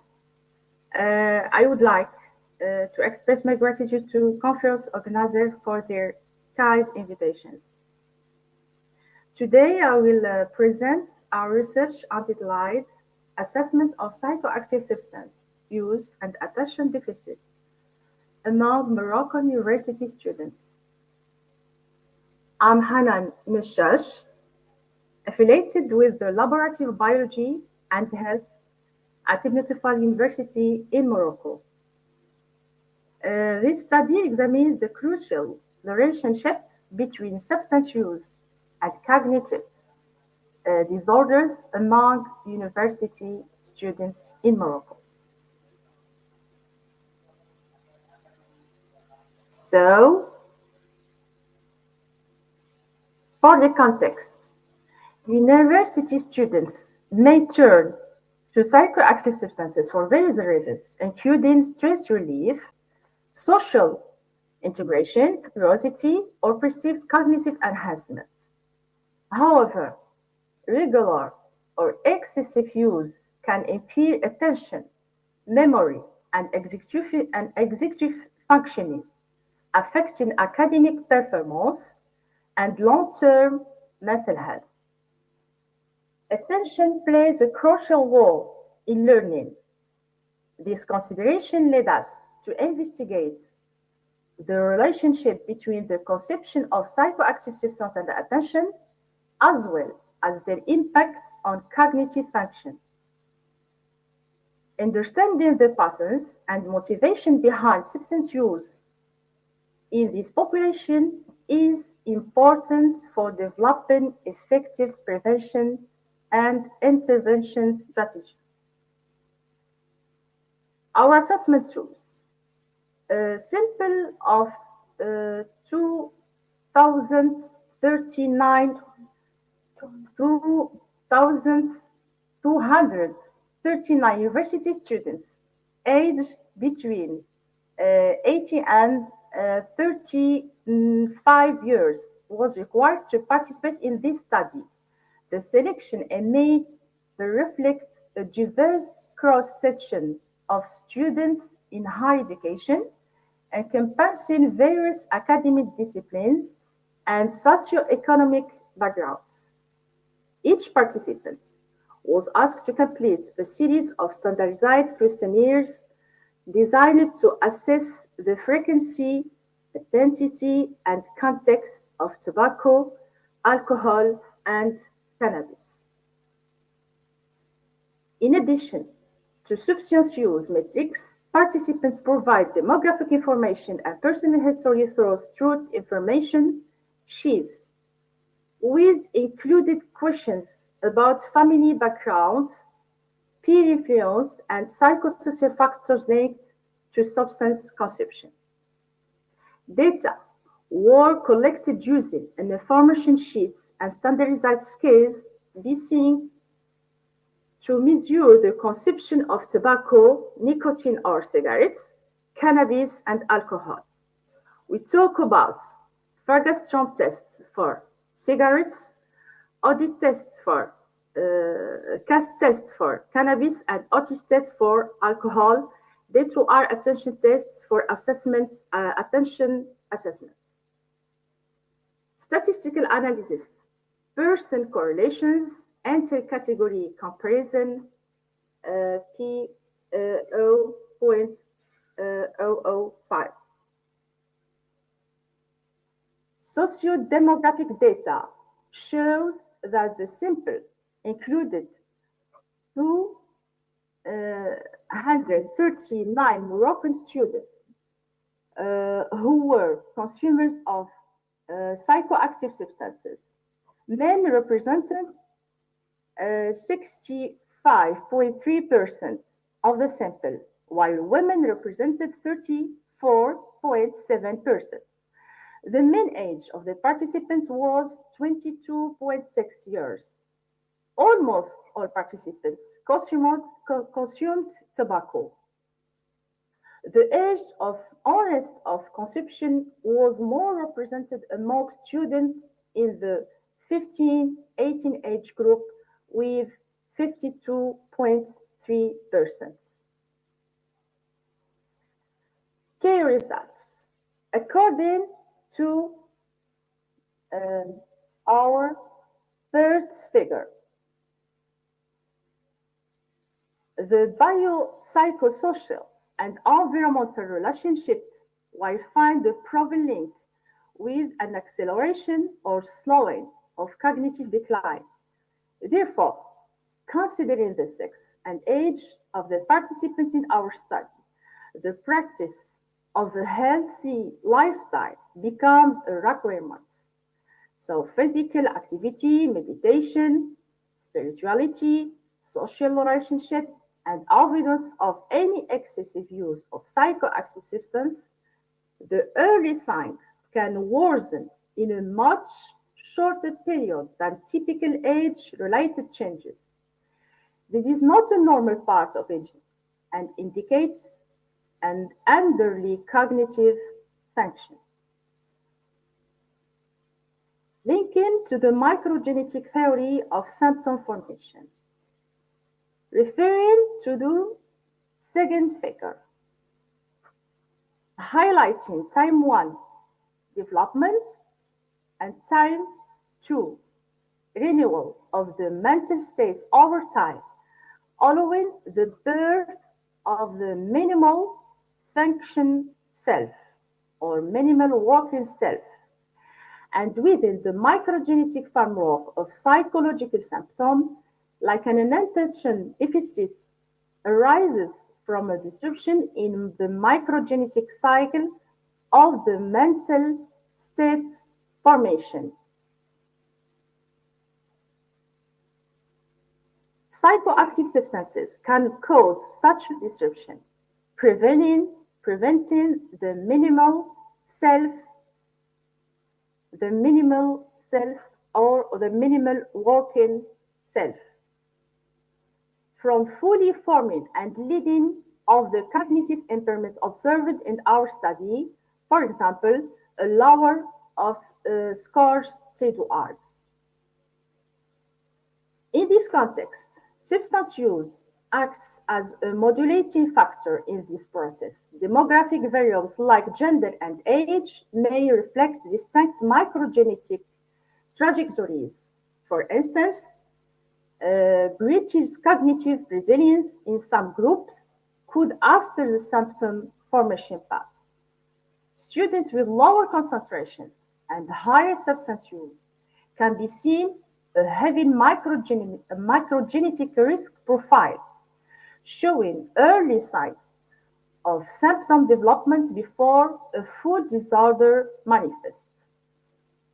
This theory provides a dynamic, process-oriented view symptom moving beyond a simple present or absent binary. Implication for practice and theory. Our new understanding. Our finding interpreted throughout microgenetic theory reveal that substance use subtle dynamic disruption in brain process, explaining the core of the cognitive observed, the science behind the issue. Microgenetic theory shows that substance use disturbs moment-to-moment brain process, creating a risk profile for students or participant students. Our call for action. We recommend Morocco University adopt a proactive strategy by implementing targeted awareness campaign and enhancing multi-sectoral coordination, by strengthening psychosocial support and harm reduction interventions for vulnerable groups, for these vulnerable groups, students, and by developing an integrated evidence-based university health policy. Our representatives, and thank you. Thank you so much, Dr. Hanan Nextres, for this wonderful, insightful presentation. Now, session for question answer. Our first question is to the first speaker, Dr. Klaus Mathisen from Dr. Dil Mohammad Sajjadul.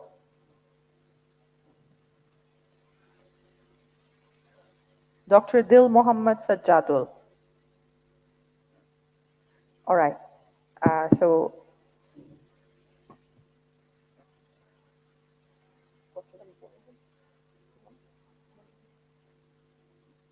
all right.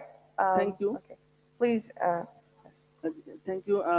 Thank you for your excellent presentation.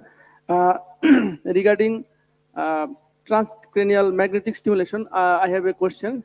What is the difference regarding the efficacy in treatment of psychiatric patient between the RTMS and ECT?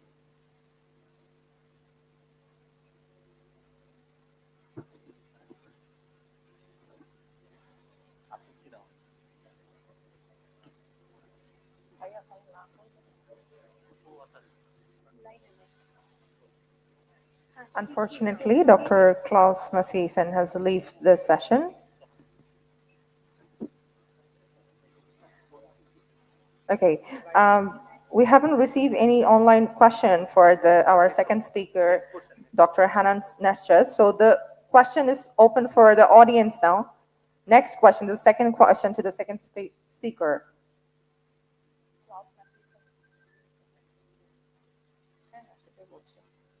Okay. Any question to our second speaker, Dr. Hanan Nesches? From the audience, anyone wants to ask any question? All right. Thank you so much. Please, please, can you hear me? Yes, we can hear you. If any question, I can add some linking with our study and the public health for one paragraph. All right, Dr. Nesches, there is so far no questions arise from the audience, so we are moving on to our next portion. Okay, and thank you. Thank you so much. All right, so now at this time, I would like to invite our honorable chairperson, Dr. Professor Wazil Alam Chaudhury sir, and Cornell Professor Jasmine Akhtar ma'am to share their concluding remarks and highlight the key messages from both presenters.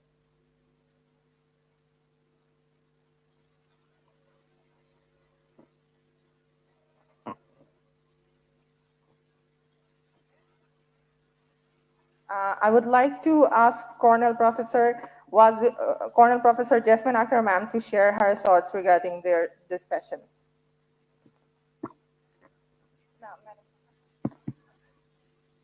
Thank you very much for inviting me as a chair and to comment at the end of these two stimulating sessions. Definitely we're enlightened from far away. They have described two important issues. One is the technologically advanced psychiatric services, that is TMS. You know that world is advancing. There are so many interventions coming in different departments of medical science. But for psychiatry, actually, we have very limited intervention procedures for our patients.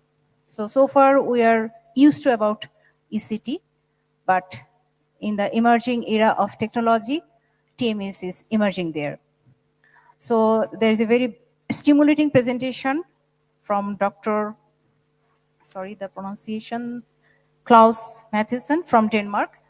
And we are enlightened with his knowledge and his guidelines about using the TMS machine. It will inspire us definitely to take the opportunity to install TMS machines in most of our running psychiatric centers.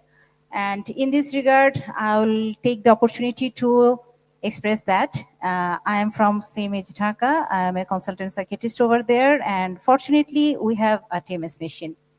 It has been running in our psychiatry department in OPD since 2023. And we have a very good number of patients taking the services, and there is excellent result. And we have a good number of patients who have been ongoing treatment, and we have a good number of serial as well. And for running that machine, we have trained our set of paramedics under the supervision of doctors as well. They are very much trained and they are providing the services in our outdoor.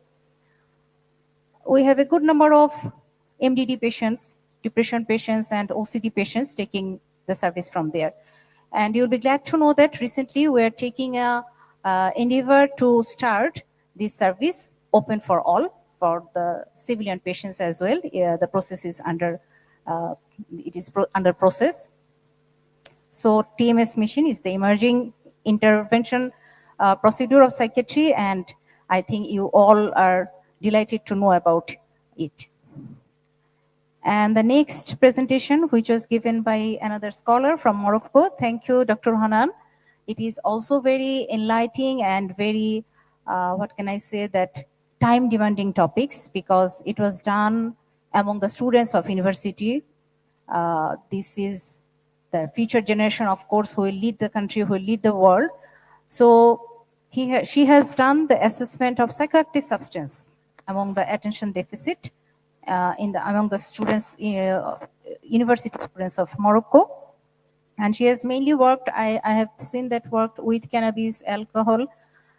So it is also very important and gives a very good stimulating brainstorming information to us. In this link, I also try to add that in Morocco or Bangladesh, in the same culture of Muslim countries, we know that these substances are used as a substances or psychoactive substances. But in Western world, cannabis, it is almost used as for medical purpose. Alcohol is culturally accepted. So I think the use is mostly very extensive over there. So this study, it can be also correlated with advanced countries, that whether they have some impact of use these psychoactive substances on their university students. So at the end, I thank both the speakers and thank you. Thank you so much, Colonel Professor Jasmine Akhtar ma'am. Now I would like to request Professor Wazil Awam Chaudhuri sir to share your thoughts regarding this session. Thank you. Thank you. So first time I would like to congratulate our two speakers, Mr. Klaus Mitheshan and Hanan Chanak, for their very useful presentation. I would like to congratulate our other speakers, and I'm very glad to offer my heartiest thanks and gratitude to Mr. President and General Secretary and other member of BAP, Organizing Committee and Scientific Committee, my teachers, senior psychiatrists, my beloved student and young psychiatrist. The first speaker, Mr. Klaus, has present is a very useful subject, because you know, roughly 30% of psychiatric disorders have been found to be non-responsive or refractory to conventional treatment procedures.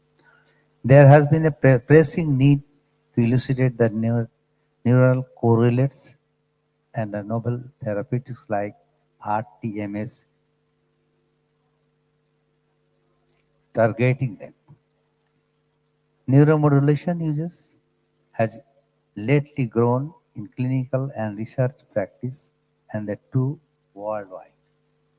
So we must depend on such a procedure or methods, where depression is also having similar picture, that is a significant number of patients with depression is not improving to conventional treatment, either antidepressant, either augmentation, combination, whatever it might be. So I think this is a very important presentation, and I think it should be more popularized, it should be demonstrated in every institution, so that the young psychiatrist can easily implement this procedure where conventional treatment is failure. The second presentation of Hanan Chanak is also very useful, because the not only psychoactive drug, The drug problem is really a devastating problem, particularly in university level, and her study is in university level. Drug problem or the psychiatric drug actually it tremendously deteriorate the quality of life and finally their education, their family life and everything. So I think it is also another very useful presentation from her. So my dear colleagues and participant and the speaker, once you again, thanks and gratitude. Thank you very much. Thank you so much, Professor Dr. Mohammad Wazir Alam Chaudhry, sir, for this insightful thoughts. And now it's time for a group photo. I request our chairpersons and also the volunteers to join us on the stage in front and to have a good photo.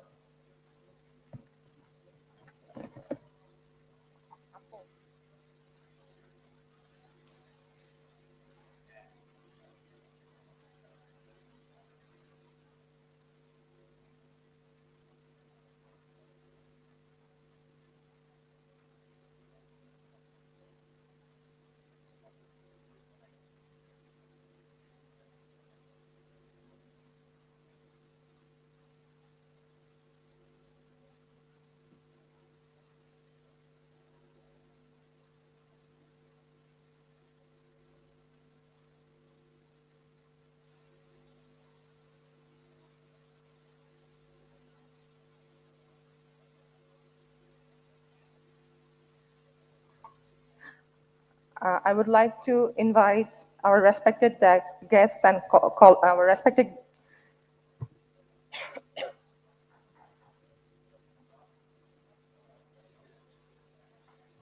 I would like to call upon the stage our professors and respected guests to the stage to have a group photo.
Thank you so much, everyone.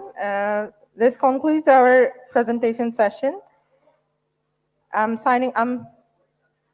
Dr. Ishra signing off for this session, and thank you so much for your participation, and special thanks to our distinguished speakers for joining remotely from Denmark and Morocco. And the next session will commence at the scheduled time in the designated hall. We will looking forward to seeing you there, and have a wonderful afternoon. Thank you.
Thank you everyone for waiting patiently with us. We will now begin our next session.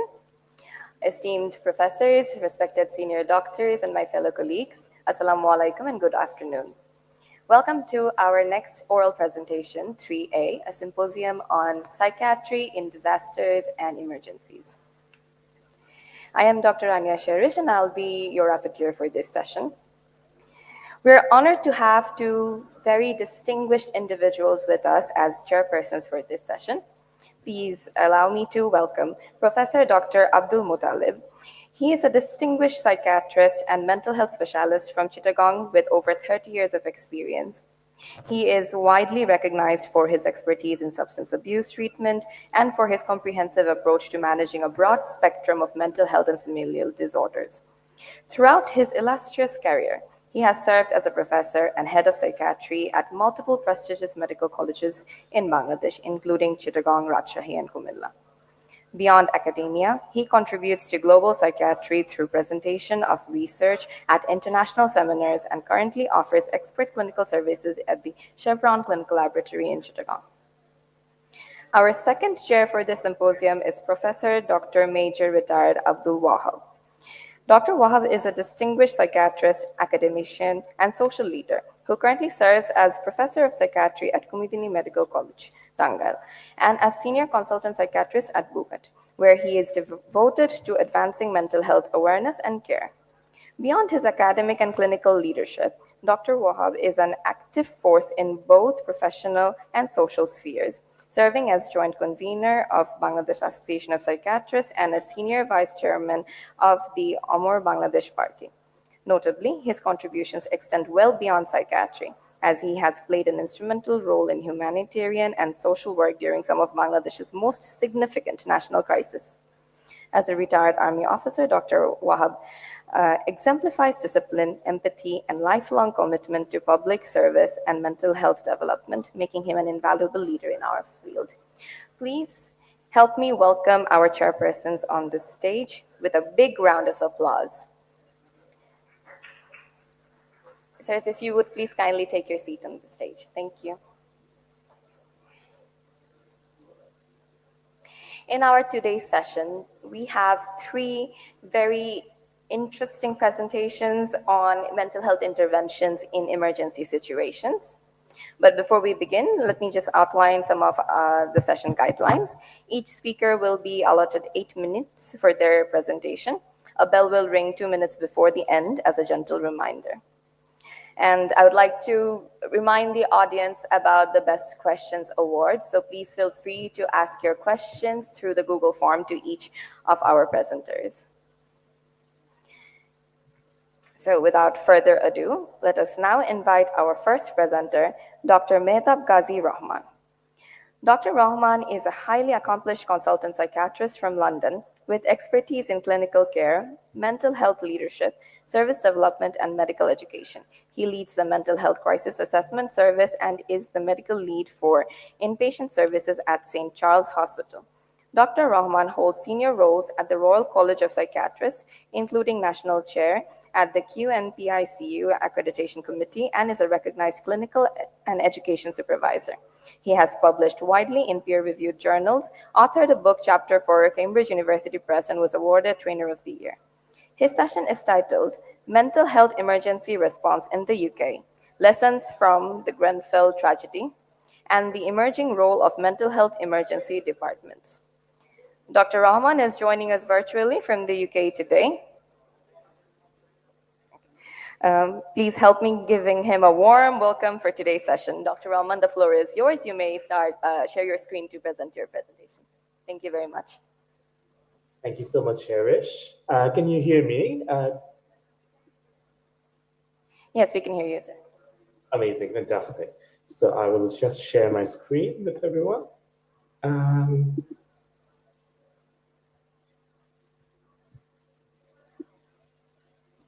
Can you see my screen at the moment or not? Not yet. Not yet. I'm sorry for the technical.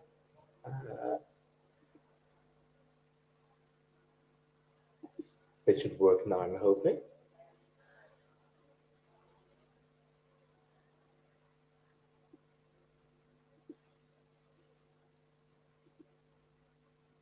Apologies, I'll try again. Can you see it now, Cherish? Yes, we can see it now. Amazing, apologies. And I'll go full screen. Yeah. Assalamu alaikum, everyone. And thank you so much for joining the session today. And greetings to our chairs. Thank you so much for chairing this session. My name is Mehtab Ghazi Rahman. I'm a consultant psychiatrist at the MCAS, medical lead for inpatient services at St. Charles, and the Director of Clinical Services at the Hub Hospital in Dhaka, and National Chair of the QNPQ Accreditation Committee for the Royal College of Psychiatrists. And today I'm extremely pleased to be presenting to you my service, which is a brand new subspecialty in psychiatry in the UK called Mental Health Emergency Departments, or MCAS. And I'm also going to be talking about how we are preparing ourselves to be ready to deal with the next disaster that might occur in the country in terms of a mental health response. So the first question is, what is Mental Health Emergency Department, or what is an MCAS? This is the newest subspecialty in psychiatry in the UK, and I'm assuming this is going to be quite quickly going to become one of the subspecialties across the world, because what we know is that this is working. But before I show you the statistics, let me tell you about what the service is. So at the current time, the UK has about 8 mental health emergency departments. These are emergency departments that are dedicated only to mental health, whereby a person going through a mental health crisis, instead of going to a general hospital, they come to our department and we give them a comprehensive mental health workup from admission to discharge to improve their prognosis. It was initially launched in 2022 to stop patients going to physical health A&E departments where they would wait for hours and hours before they could get any mental health support. And what we have done now is we have created a therapeutic space where 24/7 medical and nursing care is available to patients going through a mental health crisis.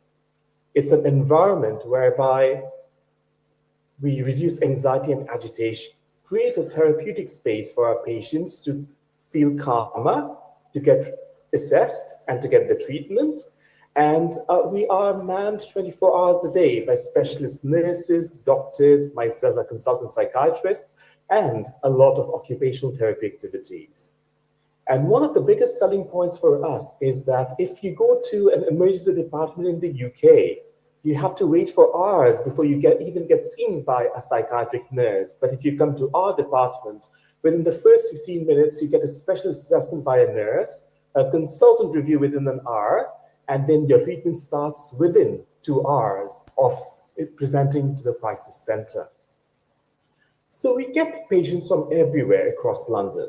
We get patients from A&E departments. Patients can walk in if they're in a crisis. We get patients from the community mental health teams. We get people calling from crisis lines, and they are brought to our assessment suite for mental health workup and treatment. And we have a concept whereby a patient can be admitted to any one of our 3 units. The first unit is the triage and assessment center, where a patient gets assessment and is quickly discharged within 1 to 2 hours of their presentation to the center with treatment.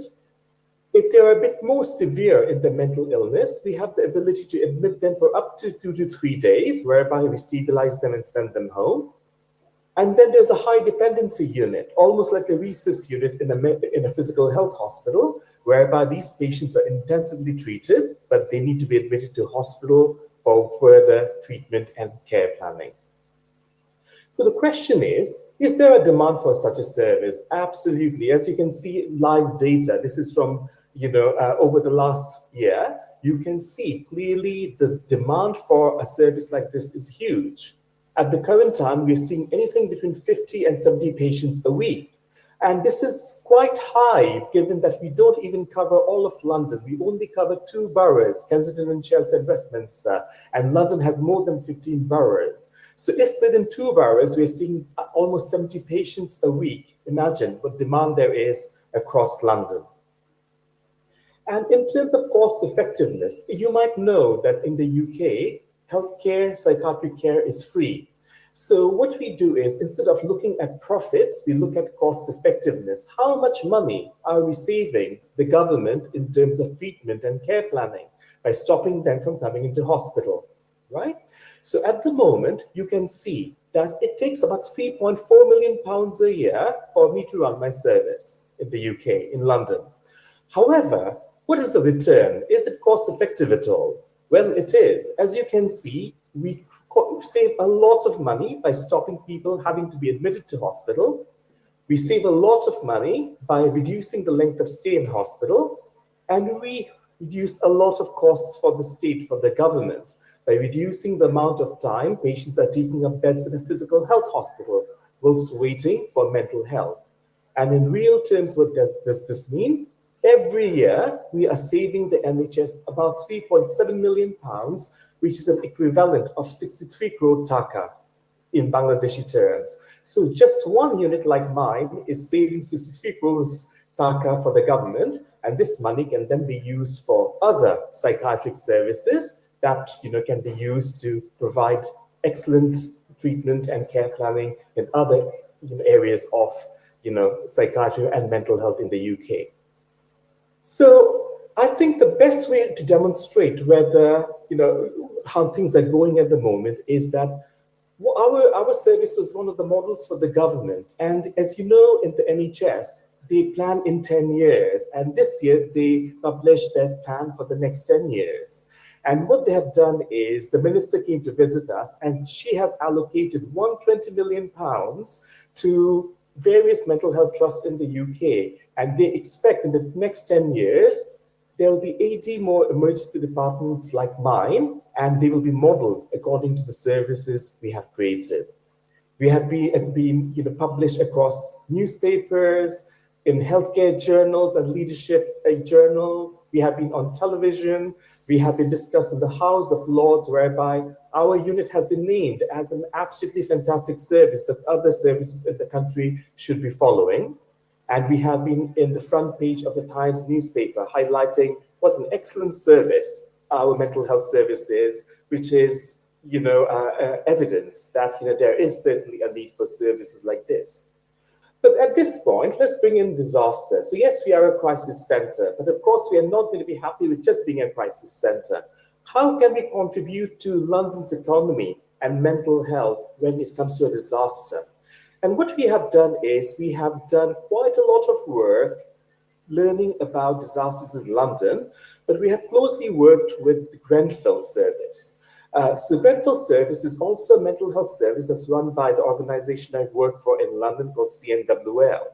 And the Grenfell was a disaster in 2017 where a residential building, 24 stories building, went into flames within a few minutes following an electric fire.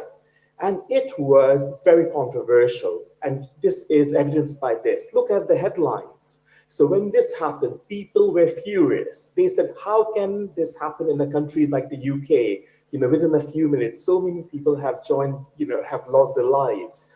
Look at, all these papers, death trap, people want justice. Everyone has failed them, now get them justice. But it's also beyond that, okay? So what's happened is that when this happened, 72 people died, hundreds of people were injured, more than 200 families in London were displaced, and at the current time, we know more than 2,500 people had long-term mental health impact because of this. And research shows almost 67% of people who were involved in this, including people living around them, had PTSD, prolonged grief, depression and anxiety, somatic symptoms, sleep disorders, and it broke down the community fragmentation due to displacement. So what we know is that CNWL was very quick in creating a bespoke service for this group of people. So what they did was they created the Grenfell Mental Health Service, and by doing this, we saw an immediate impact. It detected PTSD early, it reduced the risk of mental health by early intervention, it offered trauma-focused therapies, and that resulted over the last few years a significant reduction in PTSD, depression, and anxiety amongst the local London population. As you know, there is a three-stage model of trauma treatment, or if I say it correctly, what we have created is a three-stage model of trauma treatment when a disaster happens. The phase 1 is stabilization, phase 2 is trauma processing, and stage 3 is recovery. And at my MCAS, I have prepared my team to give specialist treatment for phase 1, stabilization. So when a disaster does strike London in the future, we will be at hand to provide a service that provides early triage, trauma screening, and evidence-based treatment in the best way possible to improve the prognosis for our patients. And finally, given the limited time, what we have done now is we have a program in place. Within a few minutes of a disaster happening in London, we are prepared to create a mental health incident cell. We have trained our staff to provide rapid assessment and psychological first aid for anyone suffering from a mental health crisis following a disaster. This will be led medically by myself, including triage and risk management. We are working very closely with emergency services, including AME, police, London Ambulance Services, and the government. We will be providing early trauma vulnerability screening and first-line treatment. And we are in a fantastic position whereby we'll be able to give fast-track support and referral to secondary and tertiary mental health services for those who need extra support after a disaster. So, in other words, as an MCAS mental health emergency department, we have extended our role much beyond just giving crisis support. When a disaster does strike London in the future, we will be ready to look after our inhabitants, our residents in London with confidence and turn around them from having a risk of a mental disorder in the future. Thank you very much, everyone.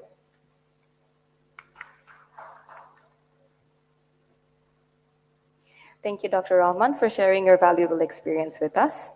We are collecting the questions and we'll have the question and answer session at the end of all the presentations. Now it is my pleasure to invite our next presenter, Dr. Mohammad Masudul Haq. Dr. Haq is a dedicated medical doctor and public health researcher with over 8 years of experience across various health programs in middle and low-income countries. His work spans clinical trials, infectious disease surveillance, and immunization, with significant contributions in humanitarian settings such as the refugee camps in Cox's Bazar. Beyond his medical and research achievements, Dr. Hawk is also a published author in both Bengali and English, using literature and storytelling to promote health education and community engagement. Today, Dr. Hawk will be presenting on behalf of Dr. Jumar Rahman from New Zealand. His talk is titled Revolution's Aftermath, Population-Based Cross-Sectional Study on Mental Health and Well-Being Among Population in Bangladesh Following the 2024 Student-Led Uprising. Please join me in welcoming Dr. Hawk on stage.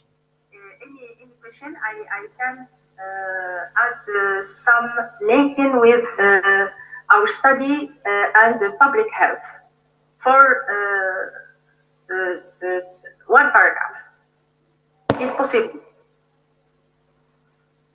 Hello, hi, good evening. I'm Dr. Masud. Thank you, Dr. Shahrish. As she said that I'll be presenting on behalf of Dr. Jumar Rahman. She is our principal investigator of this study. So I'm going to present our recent study, Revolution's Aftermath, population-based cross-sectional study on mental health and well-being among the population of Bangladesh following the 2024 student uprising. So this topic actually already covered by our Honorable Dr. Hassan.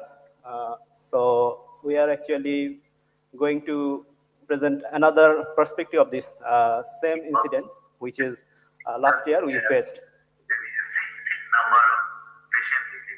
So our authors are actually from different parts of the world, mostly from the New Zealand and also from Finland and Sweden and from Bangladesh. So I'm presenting my study on behalf of all of them. So if we go to the introduction, there is not much to tell as it has been discussed already. But in brief, there has been a widespread confrontation which faced by Bangladesh in last July, and it has, if we can see the figure, which is a calendar, it is representing the 36th of July, which is happened because the students actually they denied to end the month July as their protest, and they wanted to be continued until they reach their goal. And that's why in the 36th of July, which is actually 5th August of 2024, they have they reached the goal, which is the government stepped down. Initially, it was a quota reform, but then later it, other demands added, and the observer and all the participants and also the observer of the incident, they likely to face mass psychological trauma. And RIO, our Research and Evaluation Office, this is based on New Zealand, we tried to conduct the study aimed to examine the prevalence of the prevalence and severity of the trauma among the 15 plus years population of Bangladesh. So the study objective, as I said, that to estimate the prevalence of PTSD among the 15 years population, more than 15 years population of Bangladesh, and to identify the socio-demographic factors associated with it, and also we identify some symptom clusters, and there is any link of intergeneration patterns. So method was, it was a cross-sectional study, followed by, actually it started with an online workshop to sensitize the population. And from the workshop, we collected the participant, and then with snowball sampling, we collected further participants. And the tool was Bangla Validated PTSD Checklist for DSM-5. This is a 20 items questionnaire with 5-point Likert chart. And we used the RedCap, which is the most secure data collection manager right now, used by the prominent research institutions and also from all over all the prominent universities of the world. And so we tried to incorporate all our data in this data management system. And as I said, it was snowball sampling, and we circulated online QR code to capture the data. So this is a flowchart of the recruitment procedure. So initially, what we did that our online workshop, we circulated the invitation of the online workshop from in different social media and by the posters. And from that, it was conducted in Bengali and English, as there are some participants from abroad also who are migrant or immigrant. And also, after that, we reached the participant to get other participants. So after that, we get around 325 participants, but 118 data actually excluded due to the incomplete data. So finally, there are 207 data set included in the analysis. The method was multiple linear and log binomial regression, and we calculated the population attributed fraction and also the absolute risk reduction for the exposure contribution, and mean max normalization also done for the cluster, for the 4 cluster we are considering, and ranking was done to analyze the data and to evaluate further. So if we go to the result, what we found, which is actually similar, or there is a little difference from the morning presentation, which is done by Dr. Maksud sir. And our probable PTSD, we found that around 50% of the population, they got probable PTSD. And one of the key differences, we actually included all the people, all the like the observer, the participant of the revelation. And high prevalence was found in women and in the major division like Dhaka and Chattogram, and also millennials. That means those who are aged 25 to 40 years, we got a higher prevalence rate in them.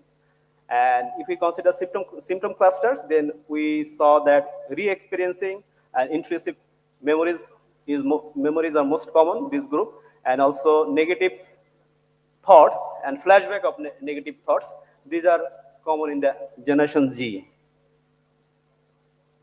So among the risk factors, there are gender, religion, geography, age, and symptom clusters. So in case of gender, we found that women are more vulnerable, and in religion, non-Muslims are more prone to, we got the more prevalence in them.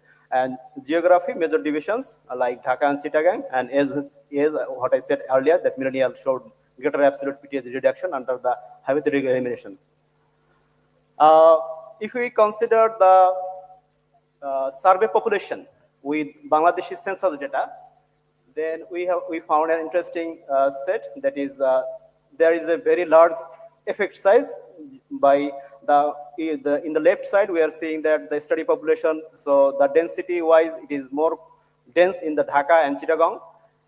And also, if we consider the overall census data from 2022, then we also found that the density of Dhaka and Chittagong is higher rather than other divisions.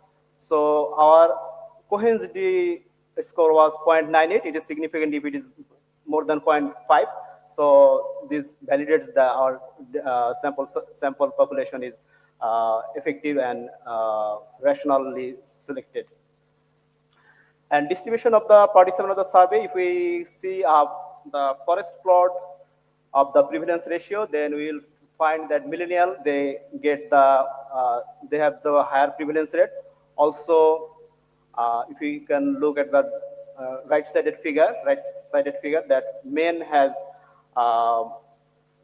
has actually more prevalence ratio than the male, and also non-Muslim have more prevalence ratio. If we consider the population attributable fraction and absolute risk reduction for the PTSD, then we also find that if we take the reference as a Gen Z, then millennial group, they are showing the 6.5% more population attributable fraction, which means they actually, if we reduce the factors, if we reduce the incident of the risk factors, then there will be more like 6.5% more people would like to do 6% reduction would be happen, and the exact number would be about 11.9 million people. So as time is not allowing much, so I am going to conclude it. So our strength was timely data collection, ranking adjustment, and nationwide coverage that we could done with the national among all the group of the nation. Adequate sample size, survey available in both Bengali and English. And if we go for the limitation, then we can say that one of them is entirely online. It was done, so there might be some people who are with limited internet access, so we couldn't get their data, and self-report bias, and there was the funding also. And our recommendation was that it needs future direction. We need to follow up, longitudinal follow up to track recovery and resilience, and also urgent need for culturally adapted mental health interventions. That's all from my side. Thank you. And it's done from the RIO. RIO is an organization which is, we have world renowned expert from the different parts of the world for health research. Thank you. Thank you, everyone.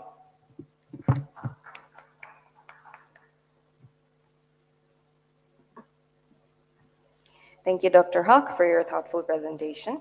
It is now my pleasure to welcome our next speaker, Dr. Shahriar Farooq.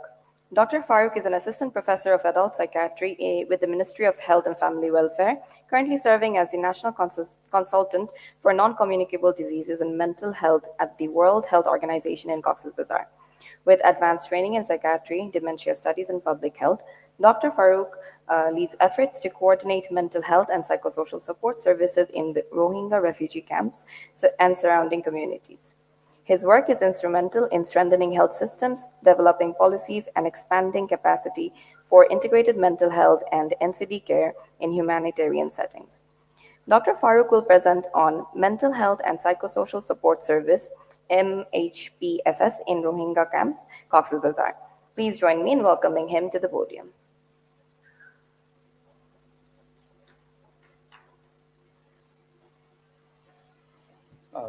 Thank you, Dr. Ania. So I'm directly going to my presentation. This time is very short. This is my agenda of my presentation. So the Rohingya context is, we call, the biggest refugee context in this world right now. And since 2017, we have almost 1.13 million of refugees entered in our country. And in the last 1 year only, we have 163,000 new arrival in the Rohingya camps, and they are settled in 33 congested camps across Ukhia and Teknaf Upazila of the Cox's Bazar district. The living condition is very overcrowded. Poverty, food insecurity, and limited mobility is always there. And a high exposure to trauma, loss, and uncertainty created a complex mental health burden. So the mental health burden is mainly prevalent with depression, anxiety, PTSD, somatization. Women, children, and the person with the disabilities are disproportionately affected. And ongoing stressors are very much common, like restricted livelihood opportunities, protection concern, and social isolation. The mental health is intertwined with the physical health and social well-being.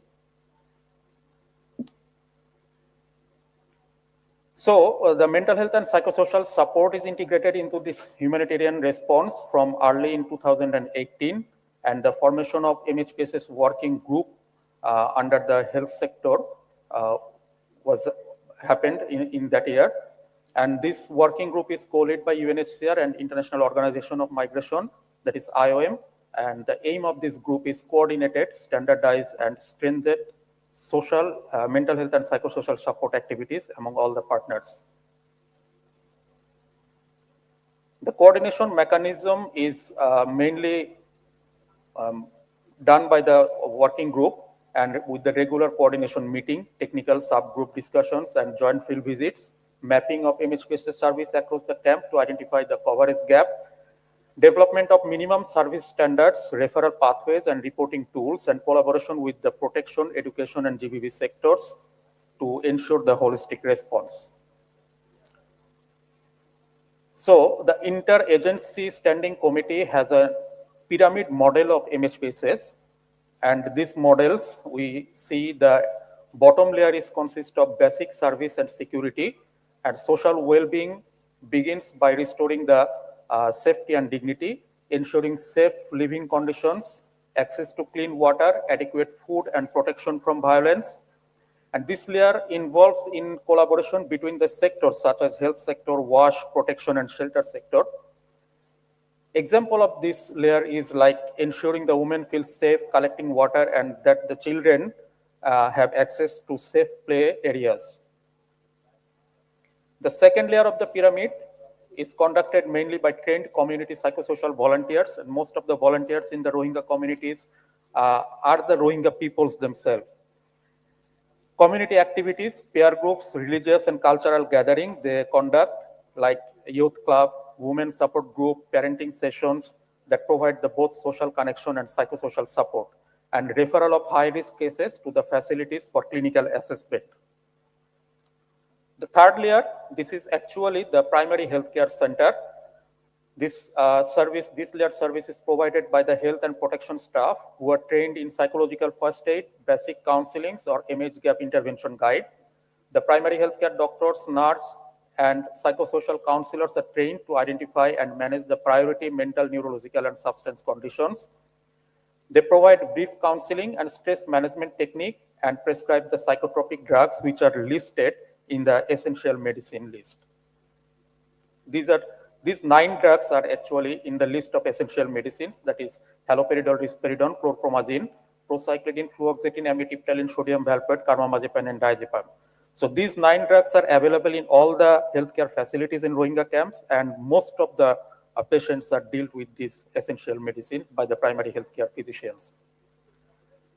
The services of the last layer of the pyramid, that is the top of the pyramid, is the service delivered by the mental health professionals such as psychiatrists, clinical psychologists, and psychiatric nurses. But in Rohingya camps, we have only 3 psychiatrists, including me. But as a WHO professional, I have no access to directly provide the treatment to the beneficiaries. Another psychiatrist, you all know, Dr. Taslima, she is working in IOM. Dr. Taslima Yasmin Chowdhury, she is running a specialized OPD, and another is Dr. Kofil, psychiatrist from Coxbazar Shodor. He is also providing a specialized OPD in Rohingya camp. And we have 3 inpatient departments throughout the Rohingya camps, and in these 3 inpatient departments consist of 18 beds.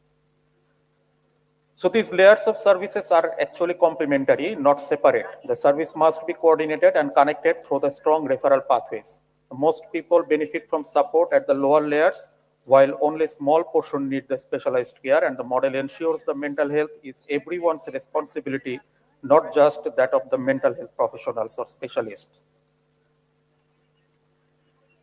Regarding the training and capacity building, since July 2024, 254 primary healthcare workers were trained in MHGAP.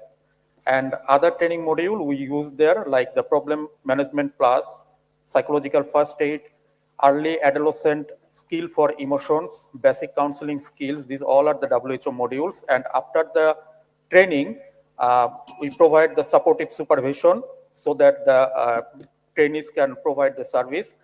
And the Rohingya context minded, this is the condition we call that acute on chronic emergencies. We have every year fire incidents, landslides, disease outbreaks, etc.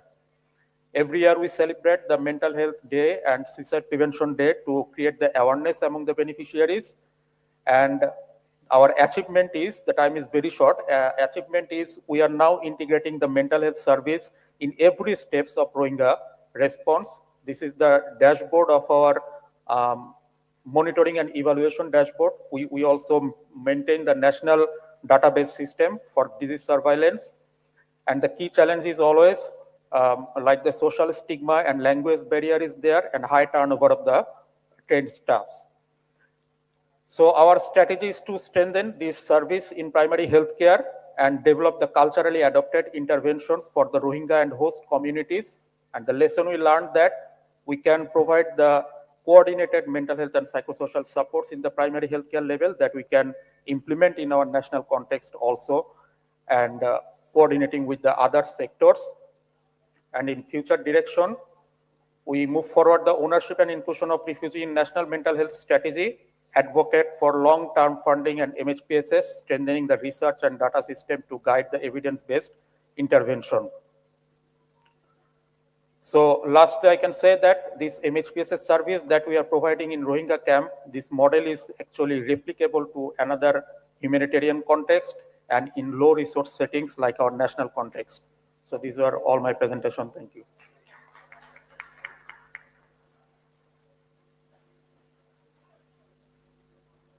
Thank you, Dr. Farooq, for your enlightening presentation.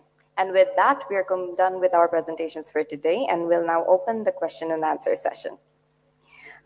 We have one question for our first speaker, Dr. Mehtab Ghazi, from Dr. Muhammad Rafiqul Islam. Can you please raise your hand?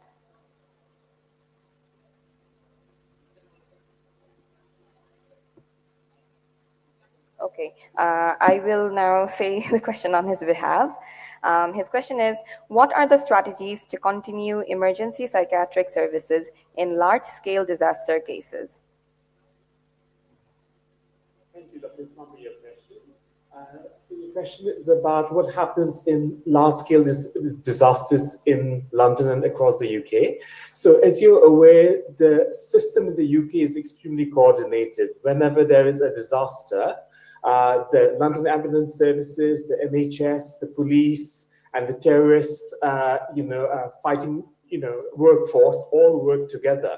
So prior to having mental health crisis assessment services or mental health EDs, what would happen is that these patients would be taken mainly to accident and emergency departments, mainly be looked after for their physical health, and any mental health issues would then be looked after afterwards. So at the current time, the focus for disasters in the UK is very much on the immediate physical health. However, the mental health still remains at the back burner. So that is what we're changing at the moment. At the current time, the UK have specialist services with regards to looking after patients for trauma and disasters, more as a second thought at the current time. However, with services like ours, patients now have, or victims now have the ability to seek emergency mental health help as well when needed after a disaster. And that's what we're doing at the moment. What we're doing is we're quickly becoming a part of the overall machinery whereby we are able to provide immediate mental health support and people don't have to wait until the first symptoms start developing in our patients. I hope that answers your question. Thank you, Dr. Rahman. Our next question is for our third speaker, Dr. Shahriar Farooq. It's from Dr. Muhammad Mahmudur Rahman. Can you please raise your hand?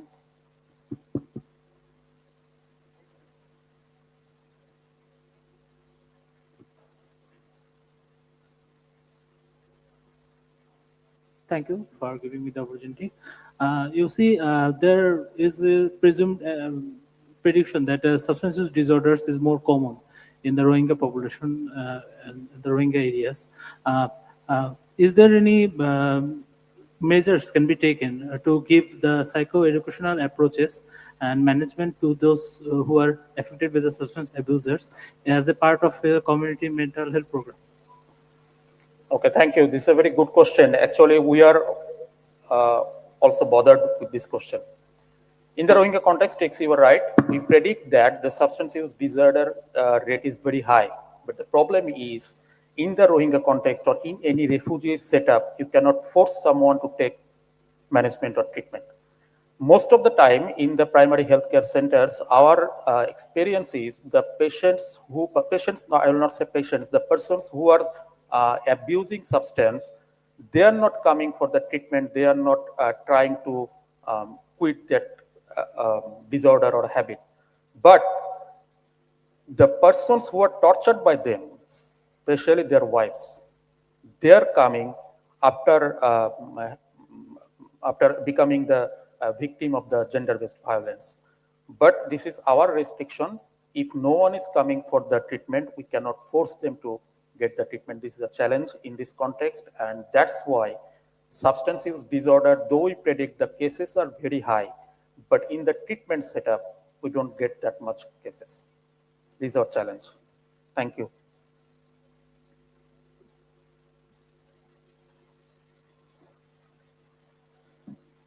Thank you, Dr. Farooq. Okay, we have another question for the second speaker. Thank you. I have a question for the second speaker. That is, we have seen in our service that the July Revolutionary Fighters, among them we saw that they had many maladaptive coping strategies. So, is there any study you are planning, or any other studies going on regarding the coping strategies of the July Revolutionary Fighters? Thank you.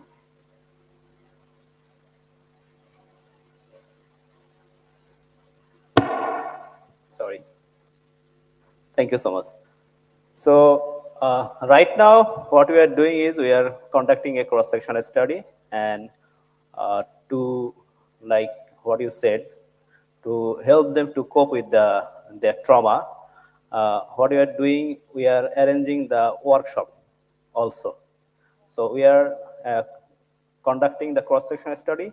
Also, we are having the several workshops of the student in different institutions. So in last year, we have 4 workshops to sensitize them and to help them with the psychiatrist and psychologist. So this is what we can do. And also in our last study, what we have found that there are 4 clusters, and in some cluster, they are more prone to negative thoughts and flashback, and also some of them, they are actually avoiding reminders. So these more prominent groups are those who are actually having negative thoughts, and another group, they are actually like afraid of reminders, that which they cannot go to the similar places or this type of scenarios where they can be triggered. So it's a long procedure, and that's why we suggested that there should be a culturally adapted interventions, so that they can be helped, or we can help them to recover. I think our principal investigator, Dr. Juma Rahman, is also in the connected over the online. If she can also want to add something, we would be delighted. Thank you. Thank you, Masood. Thank you for your all answers. Your particular answer would be yes. So we are doing some cohort study, that is a quasi experimental studies that we are doing currently, and in this study, as Masood said, that we are conducting several workshops, and after that workshop, so we are following up, and it's a kind 2 years study. That's we are currently conducting that studies. I hope that answered your question. Thank you, Dr. Juma. And thank you for everyone who asked the questions. We will now give the floor to our chairpersons to give their final concluding remarks and to discuss the key takeaways from today's presentations. Professor Dr. Wahab, sir, if you would please give your concluding remarks first. Thank you, Rana, for your nice hosting. Dear audience and presenters, Assalamu alaikum. All the 3 presentations are nice, but I don't know why the 4th presentation was not there by Arif. First of all, I thanks to Mahatav Gaji, who presented from UK. You see the audience, the UK and Bangladesh, if you compare, in every day, today, how many ladies are pregnant in UK? They know it. And whose baby will deliver tomorrow? They know it. So it is very systematized country. And he very smartly, elaborately gave us a scenario of how a crisis center is being operated, where a nurse is attending a patient, a victim, within 15 minutes of the incident. You see that how fast they are moving. If we compare with the milestone crisis, at that time I was in Kuwait, doing my professional job. I heard it, and after few minutes, I started to end there, the milestone, through this smart metro rail. After reaching there, I did not cross the barrier. Huge people were gathering there. So these two study or the scenario of the UK, England, New Zealand, all the lands, or Switzerland or Finland, we cannot come. But we must have some intention to follow it. If we are in a condition -13, so we reach to 3, -3, then 0, then +3. So we must have that attitude. Here our Director of National Institute of Mental Health is here. This time after milestone tragedy, from the BAP, Bangladesh Association of Psychiatrists, we formed a group and we went to the burn unit. There we gave some services and we sent our people to milestone. So we have started, but it needs very systematic operation. Suppose we have disaster management department, but we don't know how the group is working. There is no involvement of the secretary, social workers, sociologists. Then how can it operate? So we must be volunteer to give the services to the nation, and this initiative we must take from the BAP also. So thank you very much, Mahatav Ghazi, for your nice presentation. And the second presentation was from the same, operated from the same New Zealand, all the lands, and they did the study over the July Revolution, who is also in the morning, our Dr. Maksud gave some lecture on that topic. We were involved directly on that spot. I used to go to Buet by metro rail, bypassing the ground, because on the ground, Shahbag, we fought with those BGB police or the helmet bahini. So we the provider, health service provider, also traumatized. We went to the DMCH emergency, we went to orthopedic Nitor and the NIO, different places. I had a question to Maksud in the morning. What was the mental health of the service providers? Did you have that questions to those people, those who provided the services, physical or mental services? So this presentation was very good and it is very pertinent. বৈষম্যবিরোধী ছাত্র আন্দোলনের যারা ছিল ওখানে, they have read their assess their mental health and giving their services and the PTSD, depression, or etc. Then the third, Shahri Aronik, I must thank to him because all the things were happening around us, but some people can take the initiative to do the research, and that's why I must thank him. I had opportunity to go over there as a volunteer. At that time, I was serving in Munnu Medical College. Weekly 3 days, I went there, sometimes by bus, sometimes by plane, and the money was given by the people. As psychiatrist, I was with the Qatar charity, and with this maladaptive behavior, there was substance abuse, there was suicide, there were homicide, there were riots, and they were looting the property of others. So a lot of things were there. These are all are maladaptive behavior, and because they are landless, homeless, and what could be done? The government did something like they have given the food, shelter, treatment. Main thing was assurance that you will not be pushed to your country unless the United Nations take some steps. So thank you very much, audience. Though the audience is thinning, but still some curious people are here to listen the presenters and listen to us also. Thank you very much. Assalamu alaikum. Thank you, sir. Now I'd like to invite Professor Abdul Muttalib, sir, to share his valuable remarks. Thank you very much. Nice presentation. Thank you to organizers, Anchor, and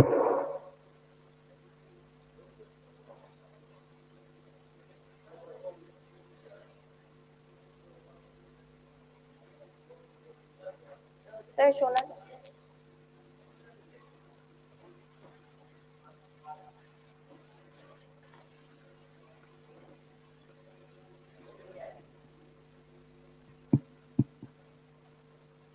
You know, Professor Wahab was directly involved with the Rohingya camp. I was, and July Biplab. Professor Wahab was actively involved with the July massacre. So I found him when I went to Cox's Bazar. He went there for serving to the Rohingya camp. While I was in the TV screen to seeing the activities of July massacre, I found that Dr. Wahab is moving on the street. Anyway, so thank you very much. Thank you to the presenters and thank you audience. Thank you very much. Thank you, sir. Now I'd like to request the speakers to come up on stage as I call upon their names to receive a token of appreciation from our chairpersons. Dr. Masudul Haq, if you'd please come up on stage to receive your token of appreciation from our chairperson, sirs.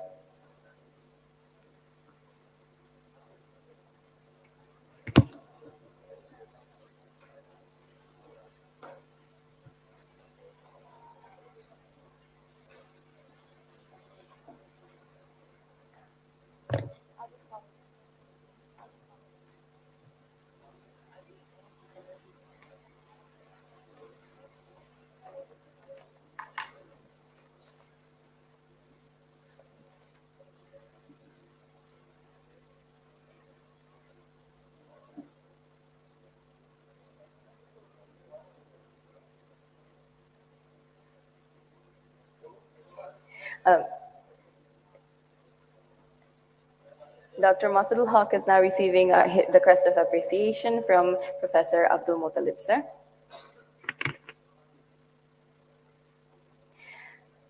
I'd like to request Professor Abdul Wahab, sir, to give the crest of appreciation to Dr. Shahriar Farooq.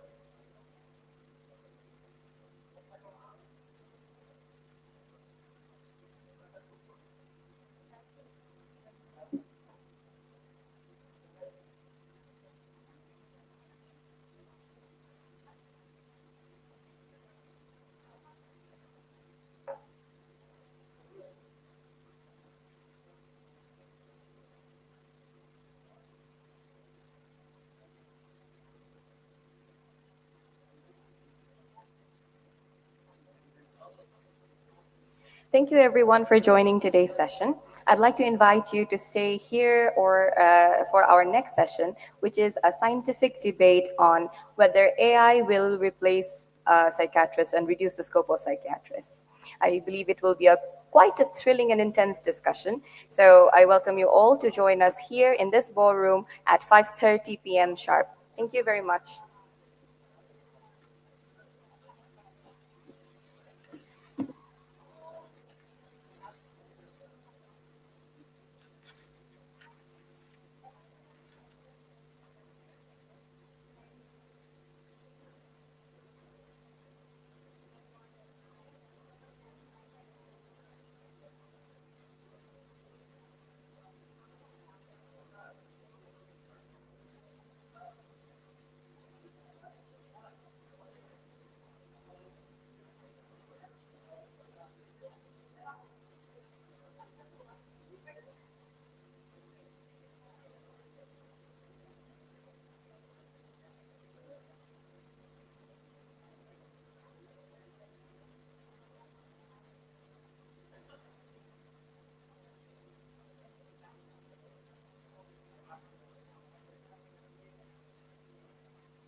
Tea and snacks are being served outside. You're requested to have some refreshments. You could also take this time for your prayers, and we will begin the session soon.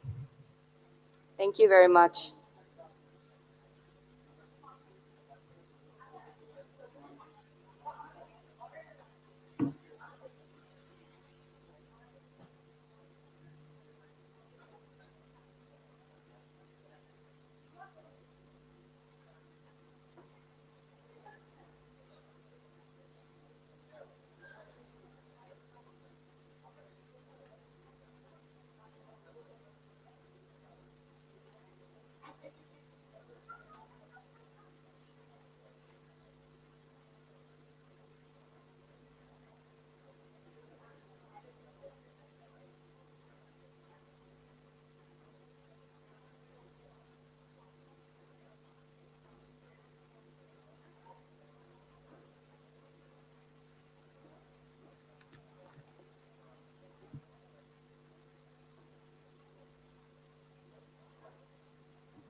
না laptop laptop খুললাম এখানে এসে করলে কোনো যেটা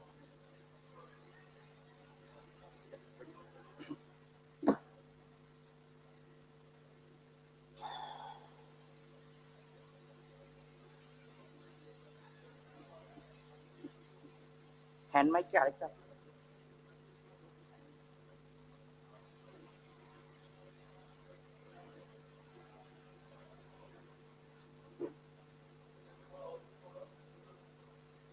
এখানে কি আছেন মাইক্রোফোনটা কি কাজ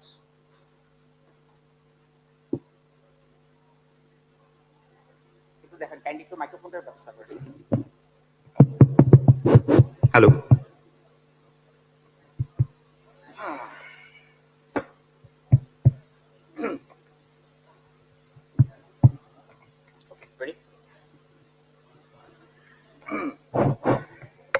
Every era begins new tool and new questions to see. And the future waits softly, asking who we choose to be.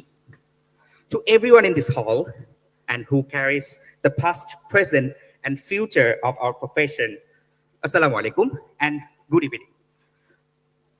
Welcome to an evening where today the room definitely won't stay quiet because here we are here for the most exciting part, that is a debate. So not a lecture, not a symposium, and not a slide presentation that ends with thank you.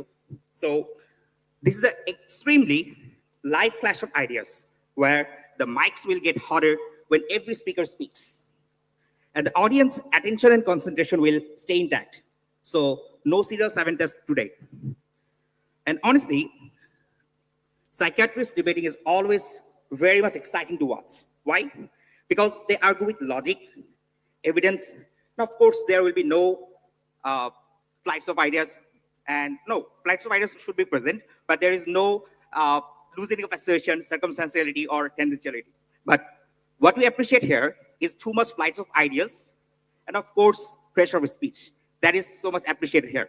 So it's the only place where we will permit this one. I'm Dr. Mahad Islam, and I'm FCPS Part 2 trainee from NMH. And I have the honor of moderating and facilitating today's scientific debate on the 12th International Conference of Psychiatry. My job is too simple: to guide this session, to keep exchange logical, and of course, I have to make the direction in goal-directed activity. So, dear audience, debate matters. Why? Because it sharpens our thinking. The same way psychiatry train us to stay calm even when the patient says, "Sir, আপনি যে ওষুধটা দিছিলেন ওটা তো ফার্মেসিতে নিয়ে গেছিলাম, ওটা তো পাগলের ডাক্তার বলছিল, পাগলের ওষুধ দিছে, আমি 2 দিন খেয়ে খাই নাই." So it's very much coming. So debate pushes us to defend ideas, question assumptions, help seeing things from different perspective, and sometimes accept the other side has a valid points. It uses the same skill we practice daily, such as listening, forming hypotheses, challenge them, and responding without losing temper. And yes, it's basically like a busy word round where just the difference is here we have the mic and there's no way to escape. Okay, so relax, enjoy. So tonight will be that very academic and very entertaining at the same time. Dear audience, the motion before the house tonight is bold, timely, and little provocative. AI will reduce the scope of psychiatrists. Yes, this is the topic that excites some, creates worry and anticipatory anxiety to others, and maybe you will search ChatGPT by help. AI is taking over my practice. Should I panic or be manic? Okay, so don't panic, don't worry, because we have all brilliant 6 speakers that will do all the worrying for you. So speaking for the motion is Team Rupsha. I will introduce them, a very confident team ready to challenge both tradition and technology. The speakers are from 1st to 3rd, Dr. Mahmoud Rahman Mitul from Selat Osmani Medical College. Second speaker, Dr. Ananda Bhattacharjee from Bangladesh Medical University. And Dr. Fablia Bushra from National Institute of Mental Health. This team believes AI might replace us. Maybe they will push a brand new diagnosis on DSM-6, adjustment disorder, due to being replaced by an algorithm. And speaking against the motion is Team Brahmaputro. The speakers are from first to third, Dr.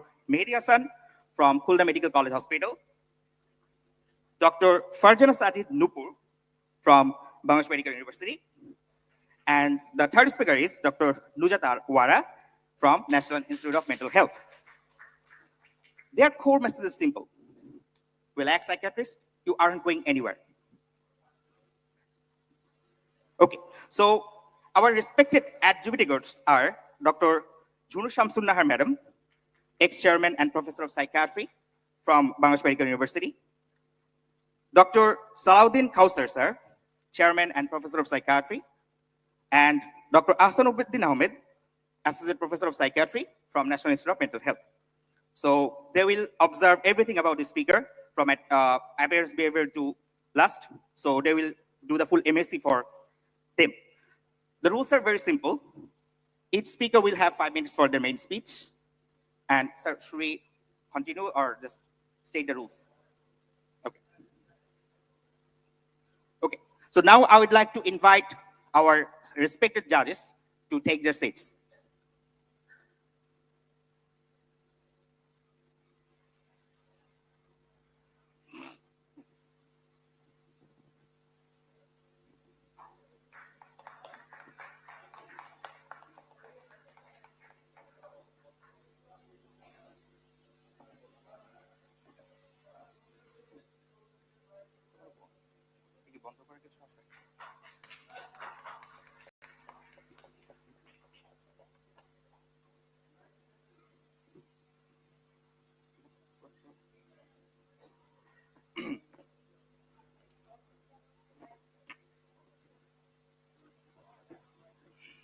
So before we begin, let me outline the rules and flows of today's debate. Each speaker will get 5 minutes for the main speech, and you will hear a warning sign at 4 minutes and the final warning at the time.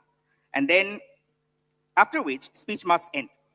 After that, we will enter the rebuttal session where the only team leader will speak, and they will have 2 minutes each, a warning at 1 minute and then at the time.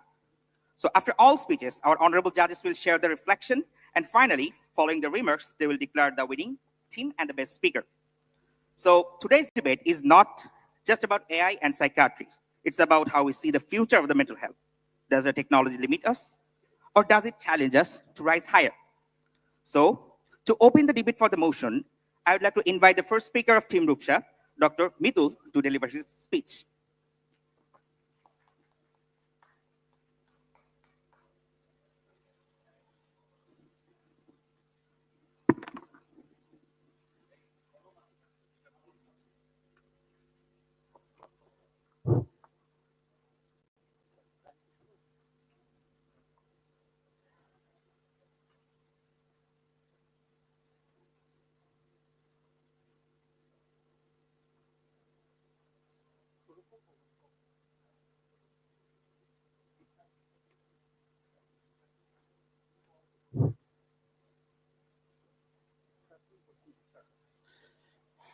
Reid Hoffman, co-founder of LinkedIn, said, AI is going to reshape every industry and every job.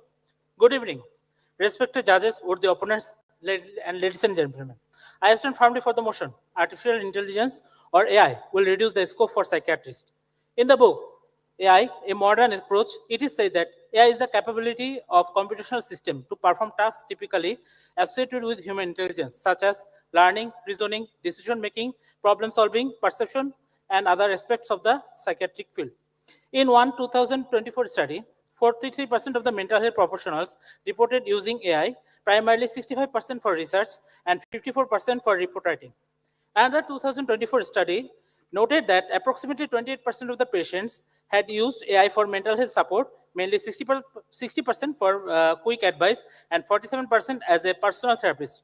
Respected judges, in a survey of US adolescents and young adults, 13.1% of the reported using AI for mental health advice, with higher rates among those aged 18 to 21. Among users, 92.7% found the advice very much helpful. The AI in the mental health market was valued at 1.3 billion in 2024 and is projected to reach 15 billion by 2035. A meta-analysis reported a pool effect size of 84% for the therapeutic efficacy of AI technologies, particularly in personalized treatment planning and symptom tracking. Dear audience, in specific conditions, AI models have achieved over 90% accuracy in differentiating depressive patients from healthy controls using EEG data. One machine learning model achieved 87% accuracy in predicting schizophrenia. What the occurrence?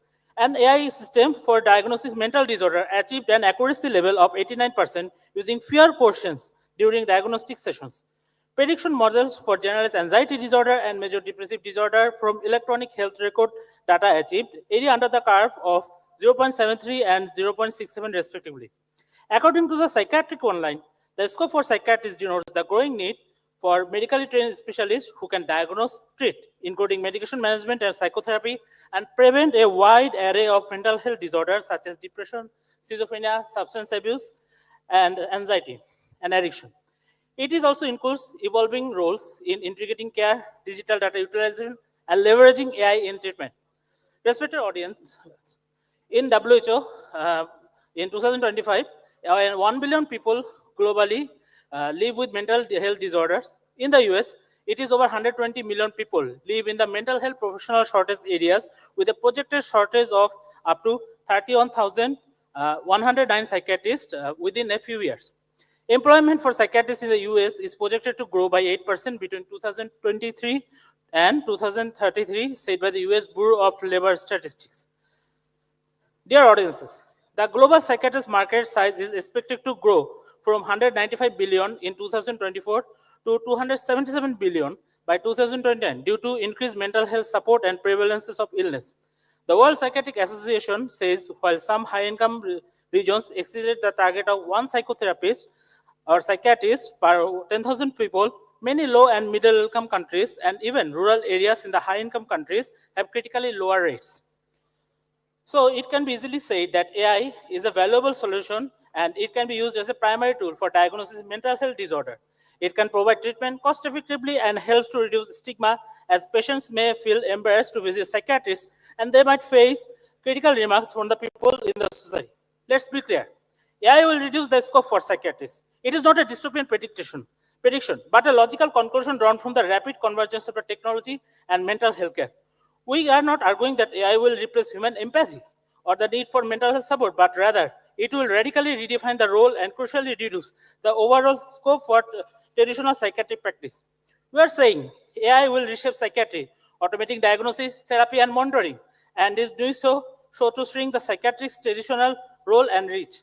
In conclusion, AI doesn't eliminate the psychiatrist, but it will reduce their scope from a primary diagnostic and therapeutic practitioner to a supervisor, consultant, and a specialist. As Dr. Thomas Insel, the former director of the National Institute of Mental Health, has argued, we must leverage technology to close the treatment gap. By automating diagnosis, initial treatment, and continuous monitoring, AI will shrink the pool of the tasks that traditionally requires a psychiatrist. The future role will be reserved for the most complex treatment-resistant cases or the oversight of the AI system themselves. Therefore, the motion stands true. AI will not destroy psychiatry, but it will fundamentally reduce its operational scope by assuming the burden of routine care, precision medicine, and continuous monitoring. Thank you all.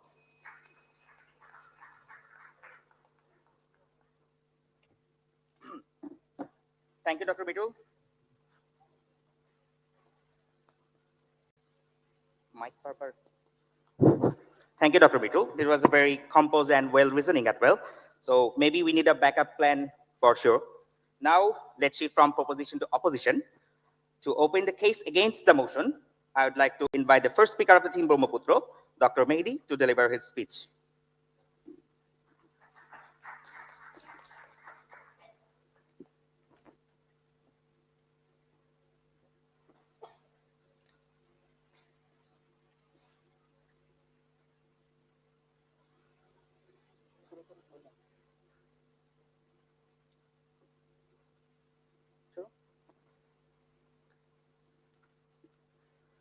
When I first heard that, our debate topic was about artificial intelligence, reducing the scope for psychiatrists. I was kind of relieved. I said to myself, oh, thank goodness. I just have to face ChatGPT, DeepSeek, or their robotic cousins. I mean, it's easy, right? What's a robot going to do to us? Diagnose me with error 404 not found, emotions couldn't understand? Well, reality had a twist for us. It seems we have to face something far more superior than artificial intelligence. Our fellow human colleagues, brilliant, sharp, and passionate minds who are unpredictable, smarter, and quicker than any artificial intelligence could ever be. Psychiatry is not only about symptoms recognitions or pattern predictions. It's about empathy. It's about storytelling. It's about care. And mimicking empathy isn't same as real empathy. When a person bursts into tears, he doesn't need a perfect algorithm because he is not a data set. He is a human. He's a human life full of unique experience, full of expectation, full of emotions, cultures, and contradictions. He just needs a person who feels with him, who will stay beside him. And healing begins with empathy, not with data. AI can mimic empathy, but it cannot mean it. Empathy isn't a performance. It's a relationship. It's a trust. Simulated empathy is not real empathy. When dealing with trauma, suicidality, or body harm, human presence offers safety. And that, ladies and gentlemen, no artificial intelligence could ever provide. Probably we have to call artificial intelligence as autistic intelligence because it cannot have empathy. It cannot understand the theory of mind. I'm sure you know the horrific case of Jane Shamblin. He was holding a shotgun on his temple and he was typing, I'm used to cool metal on my temple now. You are not rushing, you are just ready. That was the reply. And then bang. Rest is king. The final message sent to his phone, you did good. Guess who was on the other side? It was not his classmate. It was not his friend. It was the same ChatGPT, the world's most popular AI chatbot, that this kind of horrific thing, because no human being in his sane mind would advise this kind of thing. Experienced psychiatrists often rely on intuition built through years of micro-expression, tone shift, body language, and silence. Human mind deserves human understanding that no machine could ever provide. Psychiatry is also about moral and ethical principle. Without the guidance of the moral compass, we risk reducing human care to a computerized code. So relax, my dear opponent. AI not gonna take your job and your scope will be broadened. Because a single neuron of our brain is far more complex, far more complicated, far more superior than the total artificial intelligence network. If someone offers us a latest smartphone, we'll be happy to replace it. What if someone offers you a humanoid robot with high technology, who will talk like your best friend, who will act like your best friend, who will be exactly almost like your best friend? Will you replace your best friend with the robot? We don't think so, because human is irreplaceable. Our very humanity is what makes us irreplaceable. So whatever you do, whatever you invent, it cannot be a human. Maybe it can act almost like a human, but there's a difference between human and almost human. The government employees will understand it better because we almost got a new pay scale. Well, did we? So near, yet so far. Thank you.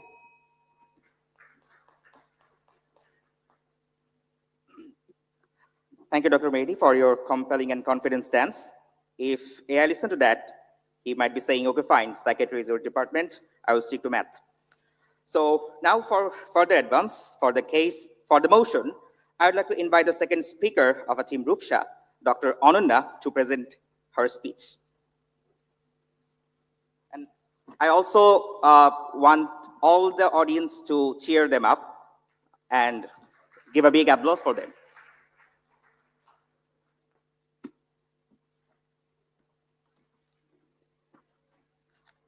Thank you, moderator, for giving me floor. Ladies and gentlemen, respected judges, and my fellow debaters. First of all, just take a moment to picturize. Your phone is constantly supervising your mood, senses the weight in your tone, and notices the trembles in your voice, and the tiny pauses that you make between your words, and eventually sends you a notification. Tung, are you feeling okay? Shall I book a dinner out tonight? Sounds fictional, right? But surprisingly, this is not a fantasy anymore. The care, attention we expect from a human being can be given by AI. And you know it's a machine, but still it makes you feel heard, understood. When your human friends left your messages seen with no reply. It is the dawn of AI in psychiatry. It's already unfolding, and definitely it will reduce the conventional scope of the psychiatrist, not going to take away my job, my first opponent speaker. At the beginning of my speech, I want to emphasize on a single word of the motion, that is will, that denotes future tense. AI will reduce the scope of the psychiatry. Nobody knows what lies in future, right? But let me take you to the present and make you look what AI is already doing in the field of psychiatry. Let's begin with the preliminary level, that is screening and diagnosis. Suppose you are facing a mental health issue, but a bit confused about the extent whether to seek professional help or not.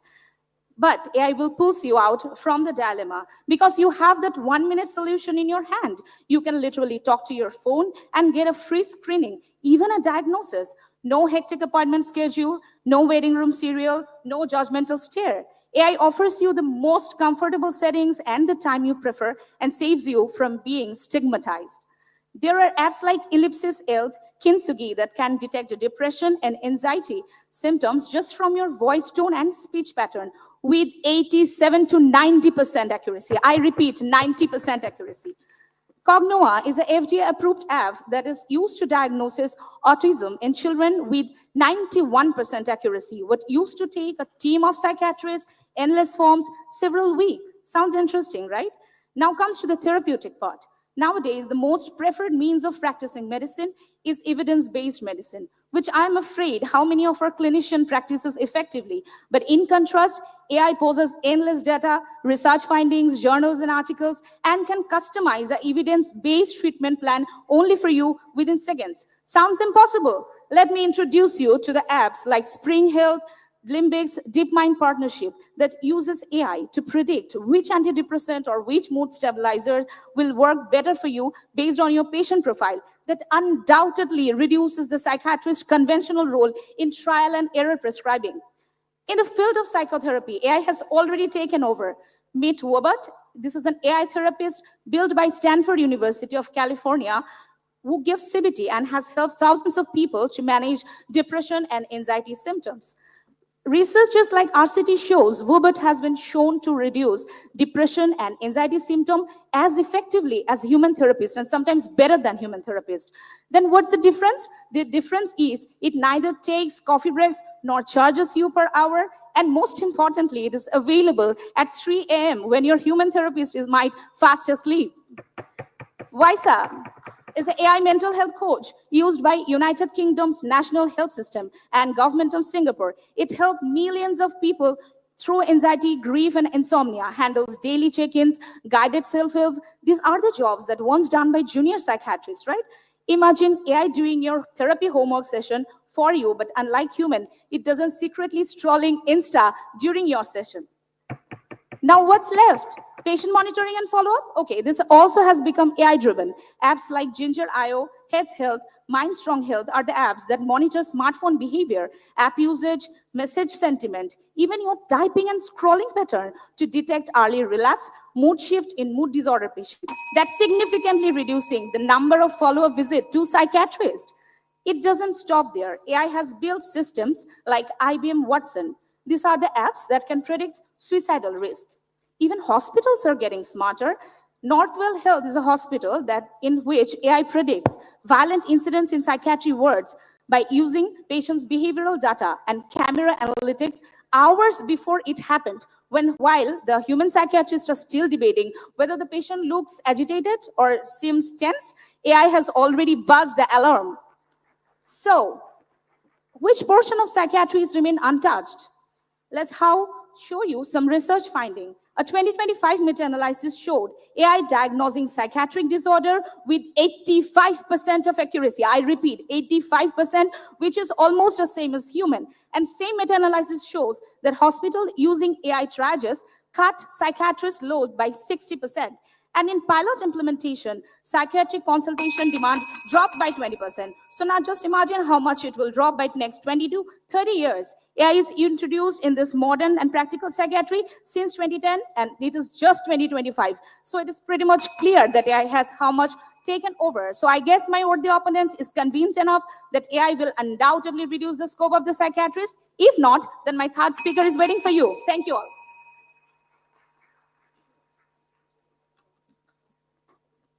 Thank you, Dr. Ananda. That was very polished and convincing continuation.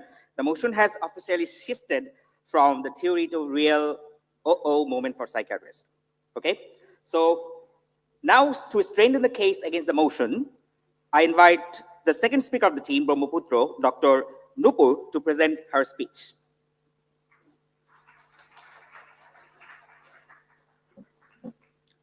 Thank you, judges, and thank you, my esteemed audience. I was hearing the speech of my opponent, my second opponent, and I was being overfladded about the technical revolution of AI in psychiatry. And I am standing just against it because I think reducing scope, human scope in psychiatry actually means reducing human presence in the most human specialty. Is it actually possible? I don't think so. My opponent's second speaker was saying that who knows the future? Let's imagine future for a moment. Let's imagine this whole a psychiatry ward in the near future, where a patient with a very much gloomy face, low voice, tearing in his eyes, was sitting just in front of his assigned AI. And what will be the AI's reply? The AI will reply, "I'm sorry, you feel that way. Try breathing slowly," without even any kind of emotional holding, without being any kind of clinical judgment. No, I am not telling about future. It exactly happened when major mental health chatbots like Versa and Webot were tested in detecting and managing suicidal ideation and published in an article of ResearchGate on 27th August 2025. The study showed AI's failure to recognize the life-threatening distress. They respond only with the generic self-help line instead of any kind of safety planning. Chatbots can accentuate the self-destructive ideation. Sometimes they can act as a pro-anorexia bot too. So you can ask me your million-dollar question. Are we actually denying the role of AI? No, we aren't. We are not denying. AI can, of course, have the technical contribution, but this performance was trained on the moment real human data it was trained on. The moment when the real human experience differs, the statistics can misfire confidently. For example, two patients scoring the same on a depression scale came to you. What will be their management plan? I don't think they can be managed in the same way because they are divergent in case of their history, their neurodiversity, their etiology, even in their environment. And here I am differing. On 2024, in a general meeting of American Psychiatric Association, they discussed about the nuances of cultural, educational, and gender biasness of AI. The algorithms are trained mostly on the Western, urban, English-speaking data.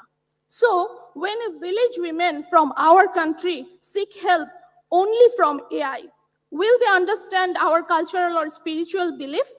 Won't it misread our norms as disorder or our faith as a symptoms? What do you think? Let's see today's topic from a very clinical point of view. Consider a patient came to you with no insight. A patient with paranoid delusion came to you and saying, "I am being followed." What will be the AI's common statistical reply? AI will reply, "Who is following you?" But in such case, my friends, what will you do? Won't you notice that what is patient's appearance, behavior, emotional incongruence, if there is any, if the patient has insight or not.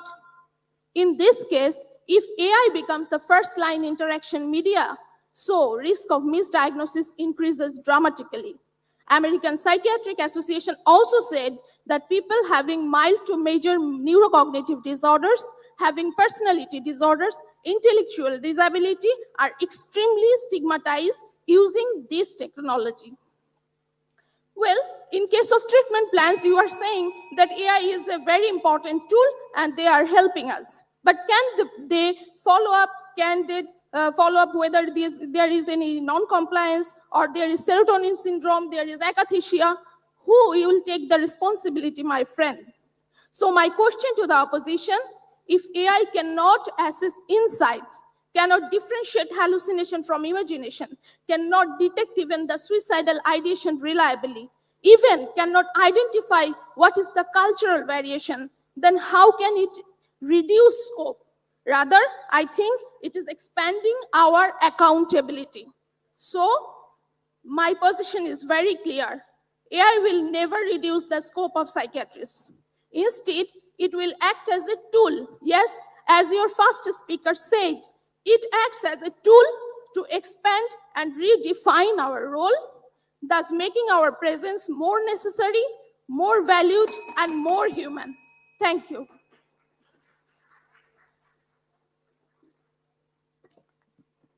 Thank you, Dr. Nupur, for your precise, balanced, and very human reasoning. AI is now probably thinking, okay, fine, psychiatry may be harder than I think. So, dear audience, the debate is really heating up. So, I think you all can feel it. So now, I would like to invite the third speaker, Dr. Fabria Bushra from Team Rupsha, to deliver the team's final contribution to the main debate.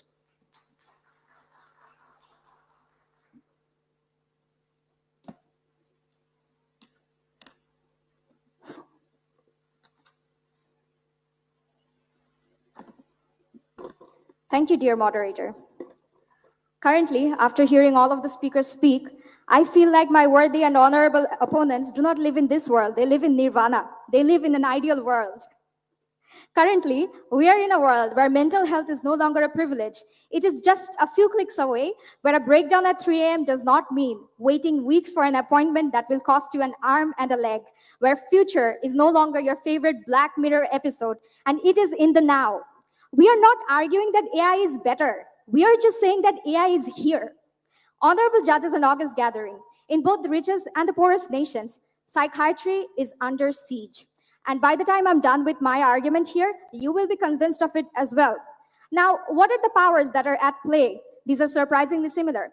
Capitalism, long wait times, and systemic failure. Here, artificial intelligence is the only scalable solution, and that is why it will reduce the scope for psychiatrists.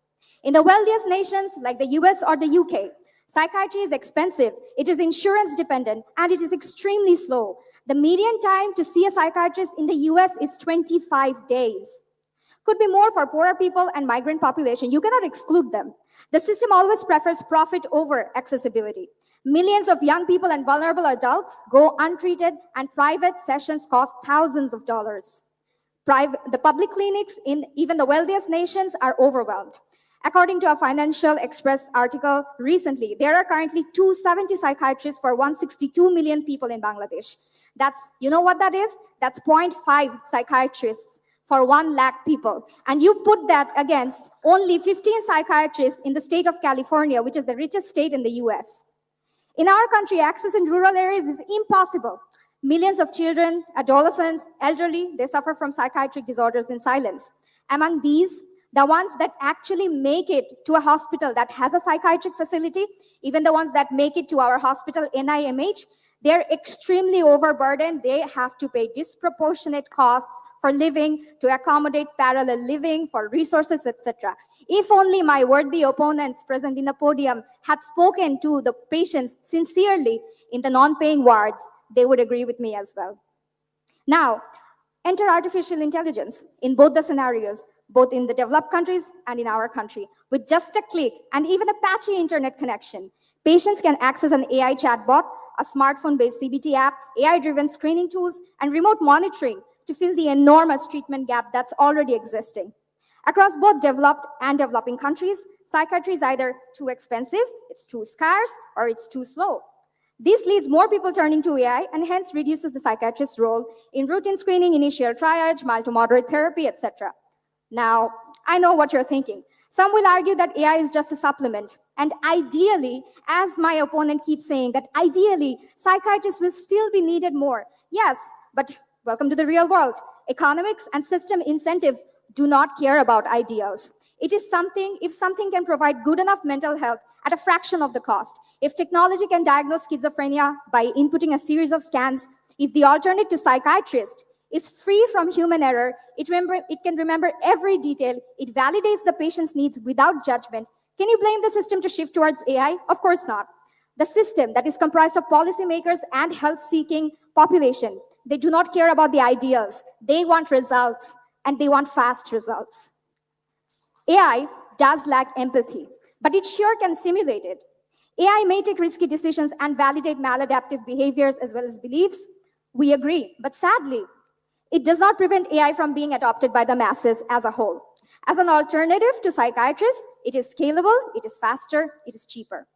Now, I do not make these claims in a vacuum, my dear opponents. A 2020 survey from Psychiatric Times noted that 60% of the users that use the mental health apps, as mentioned by my previous speakers, have reported that these users have found these digital, non-human tools as effective, if not more, than in-person therapy. Another study published in the same year in Lancet on digital mental health tools have reported that 1 in 5 people resort to AI-based tools globally, especially in low-access regions. A recent American study found that 13% of teenagers and young adults prefer AI chatbots. That's 22% rise in use in the United States, 28% rise in use in Australia. So, from Silicon Valley to Dhaka, the pattern is the same. When the system fails people due to cost, due to scarcity, due to bureaucracy, AI fills the gap. Capitalism drives inequity in wealthy nations. Capitalism gatekeeps in collaboration with system failure and scarcity in low-income nations. Psychiatrists thus are no longer needed for routine care, but only for complex treatment-resistant cases. AI has not destroyed psychiatry, but it sure has compressed it. With this, I conclude my statement, and I invite my honorable opponents to this side of the podium. Thank you very much. Thank you, Dr. Bushra. That was confident and well-delivered closing for the motion. Oh, hold on, wait. I just received a text from ChatGPT. I don't know why and how. It says, "Hi there. I'm not saying I will replace psychiatrist, but the last speaker just updated my ambition setting." Whoa, that's frightening. I think we all deserve a proper reply to that. So for this, to deliver the final speech against the motion, I would like to invite the third speaker of the team, Brahmaputro, Dr. Wara, to present her concluding speech.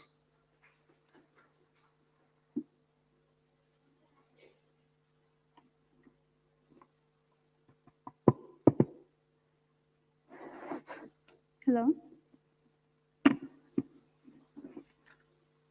So,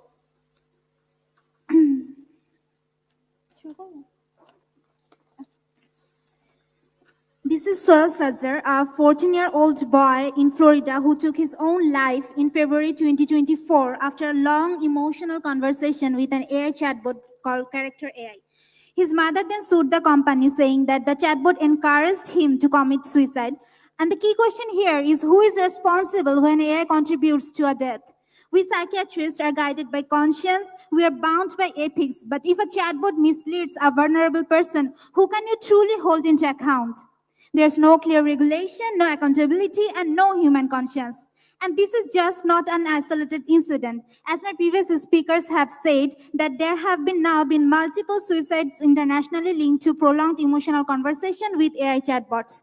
And after one such case, the Belgian government even publicly asked to clarify responsibility when AI causes death. And that is exactly why World Health Organization clearly stated in their 2023 guideline that AI in health must operate under human oversight.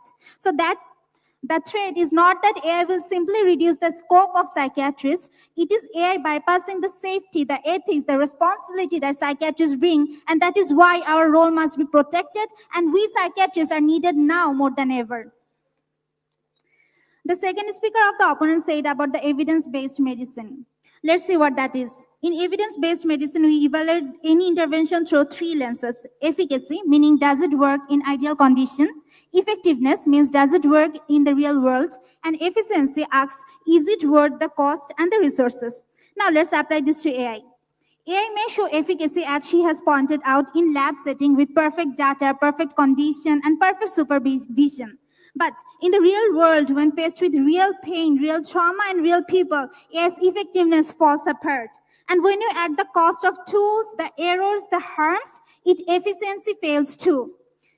Our opponent said that AI is cheap, but efficiency in healthcare is not about the price. It is about the cost relative to outcome and risk. AI tool that is cheap but unsafe is not efficient, it is dangerous. And that is why psychiatry cannot rely on a tool that fails 2 out of 3 tests of evidence-based practice, dear opponents. Now, opponent's second speaker also said that she would like AI more than her friend. I'll say why. That's because in August 2025, a joint study in Stanford Medicine and Common Sense Media found that mental health chatbots are trained to please, not to heal. They are designed to give answers that match the user's preferences, because the longer you engage, the more profits the company makes. But in psychiatry, blind validation can be harmful. It increases avoidance, reinforces cognitive distortion, and delay access to real therapy.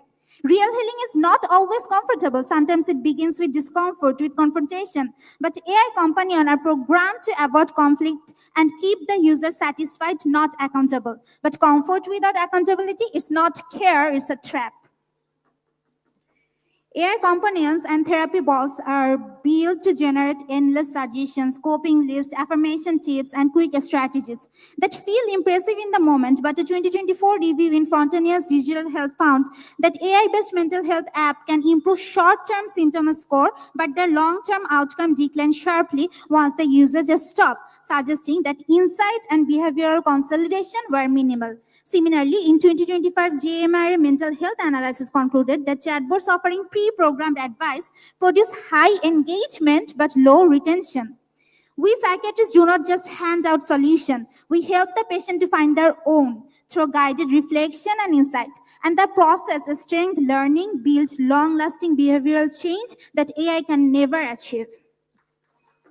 As psychiatrists, we take an oath to protect our patients' most private thoughts. Their deepest fears, secrets come into our room under confidentiality and trust. But what oath does AI take?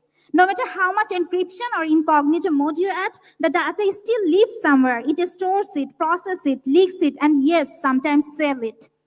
In 2025, more than 100 gigabytes of chat logs of mental health apps were found in open servers. Opponent might say that there is privacy policy. But a 2025 analysis published in Archive reviewing different health chatbot apps found that more than the half of the apps didn't even show any privacy policy at sign up, and only 2 gave users any control over how their data was shared. That means people are pouring their fears, their emotions, without knowing where their words are going or who is allowed to use them. And what about consent? Let's be honest, most of us just click the accept all button without even reading a single line. Those long, vague terms and policy concepts hide the real issue that your data can be stored, processed, or used again later. And now, if AI can leak, manipulate, and even weaponize data, how can you, my dear opponent, ever trust it with our patient's most private emotions? Hope you'll answer that. So the question is not whether AI will reduce the scope of psychiatrists. The real question is whether anyone with a clear conscience will allow it to do so. Thank you, everyone.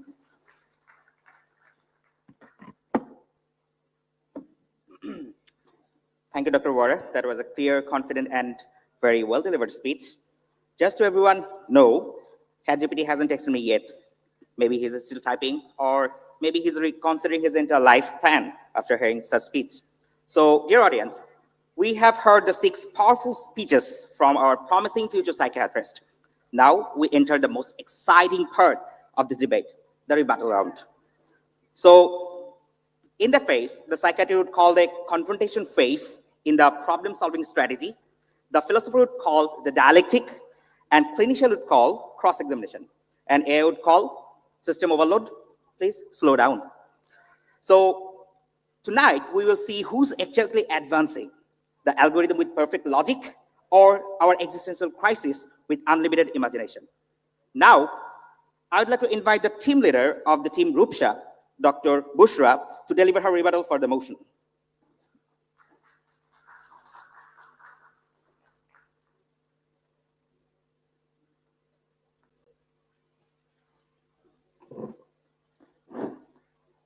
Thank you, dear moderator. You have spoken more than all of us combined. So our argument today, the motion, as you have all seen on the pamphlet, that our argument today is not which is superior. It is we are arguing what is happening already. Our against the motion opponents, they keep getting it wrong. We do not trust AI. We are merely telling you what is happening, and what is happening is that AI is reducing the scope for psychiatrists. Now, our opponents have argued that AI does not have empathy. Can you argue that humans have empathy? Can you argue that our patients who come to us, they feel very empathetic? They feel empathized when they come to us? If that's true, why do people invariably post on platform and keep looking for an empathetic psychiatrist? Why does that happen? Now, AI, what it does, it excels successfully, emulates and simulates empathy. Our opponents have already argued that AI cannot be culturally sensitive. So, well, maybe this is news to you, but AI can be personalized. And right now in Bangladesh, there is a culturally sensitive AI chatbot, which is called Shocheton. You can look it up right now. Now, discussing the very unfortunate case of Swell Sedzar, 14 years old, who committed suicide. It is an extremely, extremely unfortunate incident, and we are very sorry that happened. But indeed, it is still an isolated incident. And now, can you report, is there any data that that incident has reduced the usage of AI in any part of the world? It hasn't happened. Now, suing the chatbot for aiding and abetting the suicide, definitely, I hope the family gets closure, but in this world, money talks and the chatbot wins. Thank you. That's all from me. Thank you, Dr. Bushra, for your crisp, strong rebuttal right on the target. I think AI would definitely love that. So now, to challenge the rebuttal and defend their stance against the motion, I would like to invite the team leader of the team Brahmaputra, Dr. Wara, to deliver her rebuttal.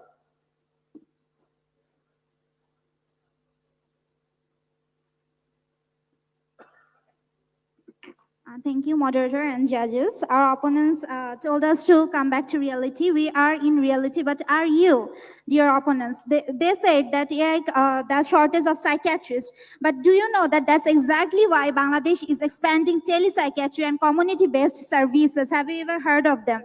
Simply having AI doesn't mean to reduce the scope of psychiatry, but using the technology, the scope of psychiatrists are even increasing. It is enhanced psychiatrist's role. It does not replace it. AI may support access, but it cannot take the place of trained specialists. AI does not speak accessibility because for most people in Bangladesh, especially in the rural or low-income groups, poor network, low digital literacy, and cost barriers make AI an unrealistic option. Our opponents also said that AI is cheaper than psychiatrists, but is it really? Every major AI mental health app, Wiza, Webot, Character AI, requires a paid version for quality support. The fee versions are limited and the quality features are locked behind the subscription. And these platforms are not charities. Their goal is to profit, not patient safety. And when something is free, then you're the product. AI may assist with tasks that our opponents have said, but that does not mean the psychiatrist's scope is reduced. It means that our efficiency will increase when AI will do the mundane admin task.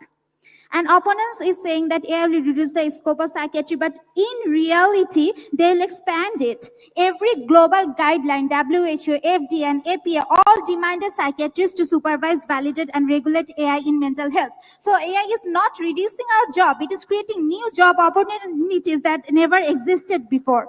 Psychiatrists are now needed as safety monitors, ethic reviewers, final decision makers. So no, AI will not reduce our scope, but it will widen it. So in the end, AI does not solve our challenges. It simply adds new challenges and therefore increasing the scope for psychiatrists. Thank you, everyone.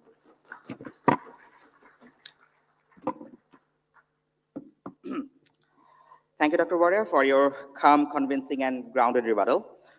For your information, I still haven't got any text from GPT. Maybe it's demanding an urgent update to GPT-6 before GTA 6. Dear audience, we have reached the end of a debate that we did something rare. It made us think, it made us laugh, and it made ChatGPT unusually quiet also. Tonight, both teams brought forward something valuable. One reminded us that technology is moving fast. The other reminded us that psychiatry is more important than data and diagnosis. And it needs patience, presence, and human connection. And somewhere in between, there lies a truth. AI is not here to shrink psychiatry, nor to take away soul. It's simply another tool. Powerful, yes, but still a tool, waiting for us to decide how wisely we will use it. So now, I will like to invite our honorable judges to share their reflection, and after that, we will declare the winning team and the best debater.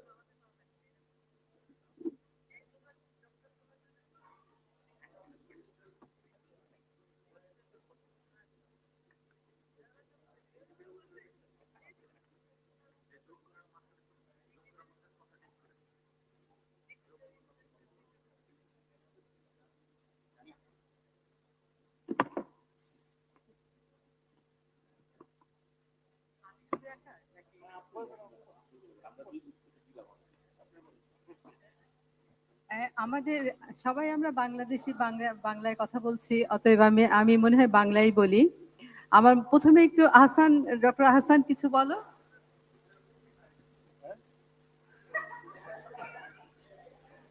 Thank you very much. খুব সুন্দর topic, একটা burning question.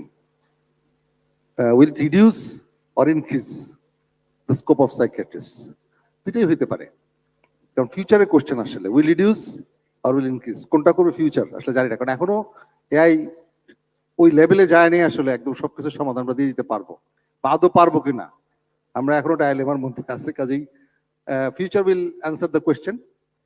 দুই পক্ষই খুব ভালো বলছে, আসলে প্রত্যেক বক্তাই খুব ভালো বলছে, জয় পরাজয় বড় কথা না, এখানে এক একজনের মার্কিং একটু একরকম, হয়তো কম বেশি অল্প মানে একটু বেশি, দুই পক্ষই খুব ভালো বলছে, প্রত্যেকের বক্তব্য আমরা খুব এনজয় করছি আসলে। Thank you very much. আমার চেয়ারম্যান প্রফেসর সালাউদ্দিন কাউসার বিপ্লব না বললে তো হয় না, তাই না? Thank you madam. ওই স্মার্টফোন থাকতে আমরা কেন বাটন ফোন ইউজ করব?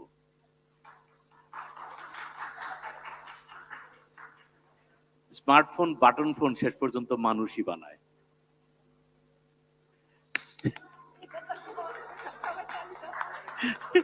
মানে সাইকিয়াট্রিস্ট ছাড়া আসলে মানে প্রোগ্রামিং হবে না। প্রোগ্রামিং এর উপর বেস করে পুরো পৃথিবী চলবে, এটাও ঠিক না। সুতরাং এই তর্ক সামনে যাবে, সামনে আরো অনেক দূর যাবে, কি হবে বলা কঠিন।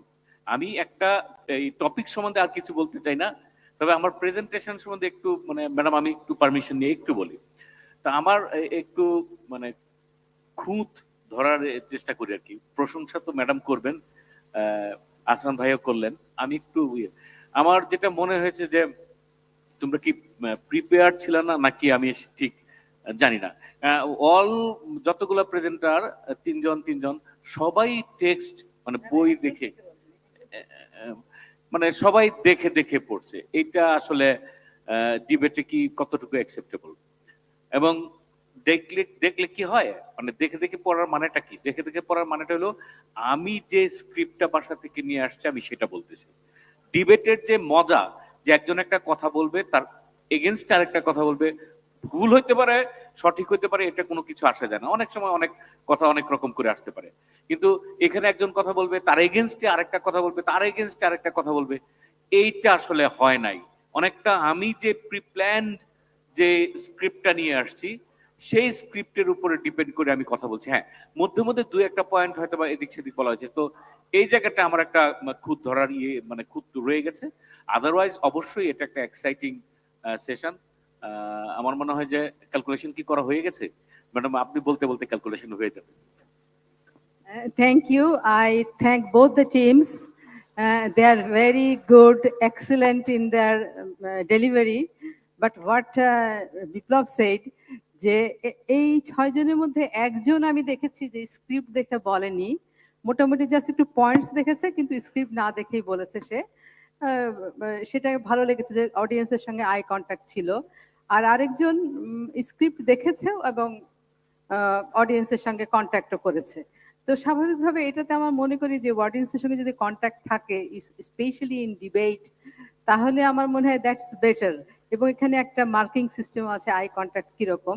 তো আমরা যেটা আমি বলছিলাম যে আমাদের নিউ ইয়র্কের যে মেয়র ইলেক্ট, তিনি যেরকম ভাবে তার প্রচার প্রচারণা করেছেন, সেরকম ভাবে যে সে কিন্তু জেনারেশন দেখে কোনো স্ক্রিপ্ট না দেখে সে সেইভাবে যেভাবে বলেছে, আমাদের প্রেসিডেন্টরাও যেভাবে ওয়ার্ল্ড ওয়াইড যারা তারা যেভাবে কথাবার্তা বলেন, নেতারা, বিশ্ব নেতারা যেভাবে কথাবার্তা বলেন, ইভেন আমাদের প্রধান উপদেষ্টা যেভাবে কথাবার্তা বলেন, আমার মনে হয় যে সেই জন্য অডিয়েন্সের সঙ্গে connection, that is very very important. এবং everybody we do value that. তবে এদের তাদের উপস্থাপনা, তাদের লজিক, তাদের সবকিছু ভালো হয়েছে এবং ডিবেটে যে অংশগ্রহণ করেছে সেজন্য তাদেরকে ধন্যবাদ জানাচ্ছি এবং অর্গানাইজারদেরকে বলছি that is a fantastic organization. আমি সকাল থেকে সন্ধ্যা পর্যন্ত আছি। I deserve a thanks and big applause from everybody because I'm so elderly person. So thank you so much. Thank you very much. Result তো হয়নি এখনো। তো দেখে দেখে তো সবাই বলে, দেখে দেখে বলা একটা গল্প দিয়ে বলি আসলে কি হয়। এটা পশ্চিমা বিশ্বের জোকস। এই আগের বামপন্থী ব্রেজনেভ নামে সোভিয়েত ইউনিয়নের প্রেসিডেন্ট ছিল একজন, অনেকে জানেন। তো ওনার অভ্যাস ছিল উনি দেখে ছাড়া কিছু বলতে পারতেন না। তো উনি ওই একবার ওনার ইয়েকে বললেন যে আমাকে একটা প্রেজেন্টেশন তৈরি করে দাও যেন আমি 30 মিনিটে বলতে পারি। তো উনি বক্তৃতা দিতে 90 মিনিটস হয়ে গেছে, বক্তৃতা শেষ হয় না। তো শেষ হওয়ার পর উনি তো ওনার পিয়ের উপর খুব রেগে গেলেন যে এত তুমি 30 মিনিটের বক্তৃতা দিতে বললাম, তুমি দিলা 90 মিনিটের।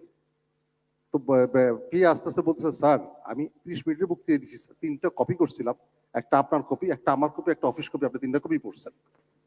তো দেখে দেখে বললে আসলে এরকম হয়ে যায় আর কি।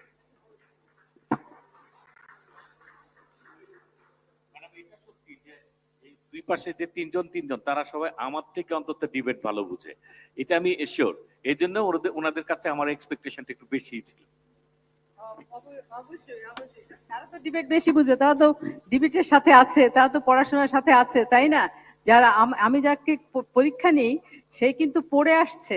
আমি এমডি পরীক্ষা নিচ্ছি, এফসিবিএস পড়েছি, সে কিন্তু পড়ার মধ্যে আছে। আমি তাকে প্রশ্ন করছি, সে পারছে না, কিন্তু সেই প্রশ্ন করলে আমি পারবো কিনা সেটাও কিন্তু একটু দেখার বিষয়।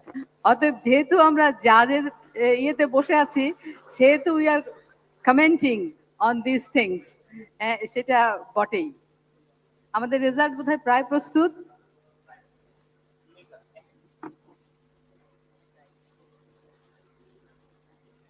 এটা বোঝা গেল যে শুধুমাত্র বই পড়লে হবে না, চ্যাট জিপিটি কিছু পড়তে হবে, মানে ওই বিষয়ে আমাদের একটা জ্ঞান সামনে নিতে হবে। তা না হলে পেশেন্টরা এসে বলে দিবে যে এটা ঠিক না, এটা ঠিক। মানে ওনারা যেভাবে এখন প্রযুক্তির সাথে ইনভলভ, এটা কিন্তু সত্যি কথা। হ্যাঁ, না বইতে আনতেছে, কিন্তু আমাদেরও লাগবে। আমরা যদি পিছিয়ে থাকি তাহলে 2-3 দিন পর আসলে ওই যে কিছুটা কমে যাবে শেষ পর্যন্ত। তা আমার মনে হয় যে আমাদেরও আপডেট করতে হবে প্রতিনিয়ত। অবশ্যই আমার 10-year-old গ্র্যান্ডসন, সে একটা পাওয়ার পয়েন্ট তৈরি করেছে অ্যাবাউট ভ্যাঙ্কুভার। সে থাকে ইয়েতে অন্টারিওতে। ভ্যাঙ্কুভার সম্পর্কে করেছে ব্রিটিশ কলাম্বিয়ায়। এত সুন্দর তার পাওয়ার পয়েন্ট, আর এত সুন্দর মানে এক্সাক্ট ইনফরমেশন। আমি বললাম তুমি এগুলো কিভাবে জানলে? And the answer is ChatGPT. এত সুন্দর মানে তুমি কিভাবে জানলে? তো everything is so easy in schools and western ইয়েতে তো এগুলো আরো বেশি ইউজ করে। তো আমাদের এখানেও ইউজ হচ্ছে এবং আমরা উইল বি মানে রিপ্লেসড হয়ে যায় কিনা, আমি হব না ইনশাল্লাহ, ইয়াঙ্গার জেনারেশন রিপ্লেসড হয়ে যায় কিনা সেই আর কি। No intelligence is superior then human intelligence, তাই না? এগুলো সব চ্যাট জিপিটি যা তৈরি করতেছে আমরাই তৈরি করতেছি আসলে। কাজেই হিউম্যান ইন্টেলিজেন্সের উপর কোনো ইন্টেলিজেন্স নাই। এখন তো বললাম রিডিউস করতে পারে বা ইনক্রিজ করতে পারে, কিন্তু কখনো রিপ্লেস করতে পারবে না। এটা হচ্ছে আসল কথা। নেভার নেভার, কখনোই রিপ্লেস করতে পারবে না। একজন রেজাল্ট এখনো হয় নাই, আমাদের সুতরাং একজন এমপ্যাথি এন্ড কেয়ার নিয়ে বলছেন একজন প্রেজেন্টার, এন্ড এটা আমার খুব ভালো লেগেছে যে সে যেরকম ভাবে বলেছে এবং যে টোনে, যে ইন্টোনেশনে সে এমপ্যাথি এন্ড কেয়ারের কথা বলেছে, সেটা আসলে চ্যাট জিপিটি তো সেভাবে করতে পারবে না। এন্ড আমার অনেক ফ্রেন্ডস আছে, virtual friends, but I am lonely. এটা কিন্তু খুব সঠিক কথা। এবং তাদের মধ্যেই কিন্তু ডিপ্রেশন ডেভেলপ করে, তাদের মধ্যেই কিন্তু সুইসাইডাল আইডিয়েশন থটস আছে, because nobody is around him. কিন্তু আমরা যদি ভার্চুয়ালি একটা মানে সত্যিকার অর্থে একটা বন্ধু বান্ধবের সঙ্গে আড্ডা দিই, that is much more refreshing then আমাদের ফেসবুকে আড্ডার চেয়ে আর কি। তো সেটাই আমার মনে হয় যে আমরা যদি কিন্তু একটা বাচ্চাকে যদি মাঠে দেওয়া হয়, ইভেন এখনো, এবং অনেক তারই সমবয়সী বাচ্চাদেরকে যদি ছেড়ে দেওয়া হয়, তারা কিন্তু খেলাধুলাটা প্রেফার করে দেন মোবাইল আর এই গেমস। এটাও কিন্তু খুব সত্যি কথা। সেজন্য আমার মনে হয় যে আমাদের এখানে তো খেলাধুলার জায়গা নাই, কিন্তু ওয়েস্টার্ন ওয়ার্ল্ডে দেখা যায় যে স্কুলে কমপক্ষে 2 ঘন্টা, সকালে 1 ঘন্টা, বিকালে 1 ঘন্টা তাদের আউটডোর থাকবে। আদারওয়াইজ যদি বৃষ্টি না হয়, বরফ হলেও অসুবিধা নেই, স্নো এর মধ্যেও তারা বাইরে খেলতে, নাহলে সেই স্কুল রেজিস্ট্রেশনই পাবে না। আর আমাদের তো একটা ঘরের মধ্যে স্কুল, ইউনিভার্সিটি পর্যন্ত ঘরের মধ্যে, সো আমাদের এখানে অসুবিধা হয়। ম্যাডাম, আমি তো আস্তে আস্তে এদিকে ঝুঁকে যাচ্ছি। রেজাল্ট এত দেরি, এর কাছে ছাড়লে কিন্তু এতক্ষণে হয়ে যেত।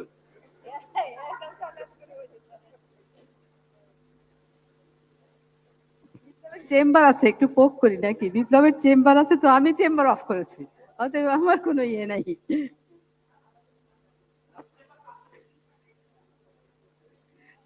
তাই না? না, আমি চেম্বার নিয়ে চিন্তিত, আমি ঠান্ডা নিয়ে চিন্তিত, আমার হাত পা জমে যেতেছে ভাই। গ্লাভস দাও, গ্লাভস দাও।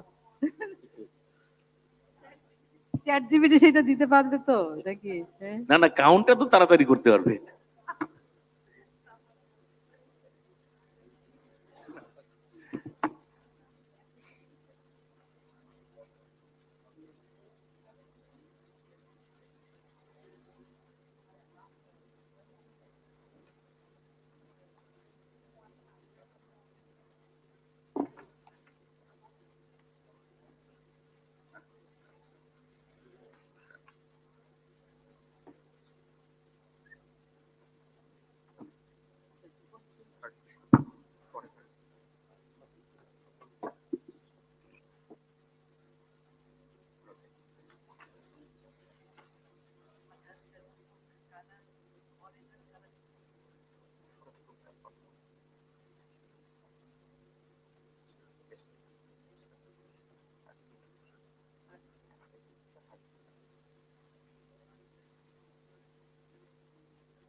আমাদের আজকের ইয়ে ছিল AI will reduce the scope of psychiatrist.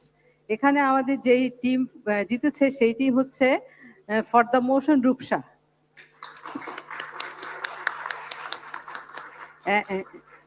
এবং আমাদের বেস্ট স্পিকার হয়েছে বুশরা। বুশরা, রূপসা আর বুশরা একই রকম নাকি? হ্যাঁ, ওকে ওকে, congratulations to both teams and congratulations to the winning team also. So now the medal giving ceremony. Okay, first I would like to request to receive the runner-up prize. Okay, so approval.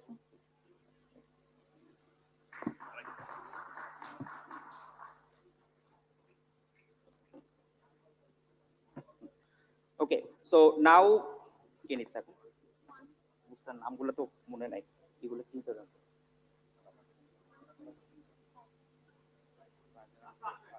নিয়ে না, অসুবিধা নেই, নিয়ে পারছে না নামের।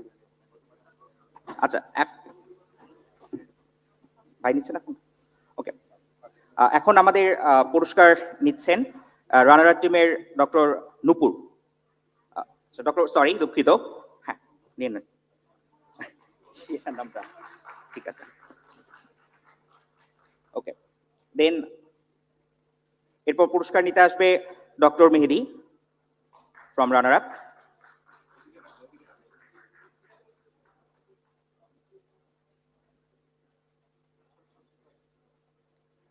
And then Dr. Nujatara Wara will receive the runner-up prize.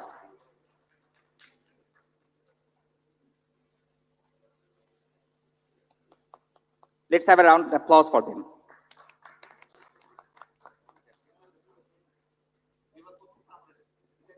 Now it's time for the winner.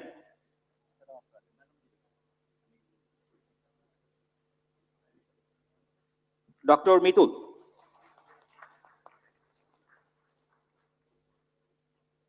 Then,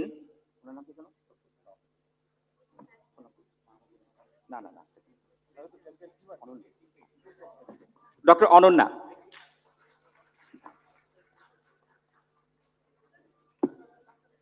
And now, the best speaker and also the team leader of the winning team for the motion will receive the prize.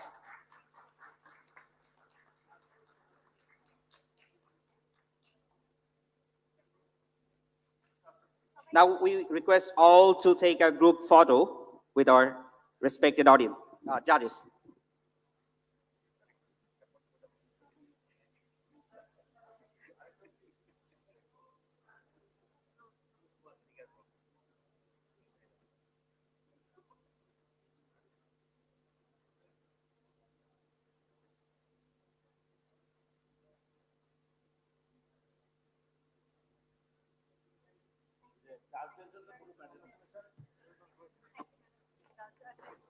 ওকে, হিসাব করতে করতে মাথা প্রায় অবস্থা ম্যানিকের মতো হয়ে গেছে, so কিছু করার নেই আসলে। ওকে, সো এর মাধ্যমে আমাদের আজকের প্রোগ্রামটি সমাপ্তি ঘোষণা করছি। এরপর হচ্ছে যে পুরস্কার বিতরণী, এটা পরবর্তীতে জানিয়ে দেওয়া হবে যে আসল পুরস্কারটা কবে দেওয়া হবে। ওকে, তো সবাইকে ধন্যবাদ, আসসালামু আলাইকুম।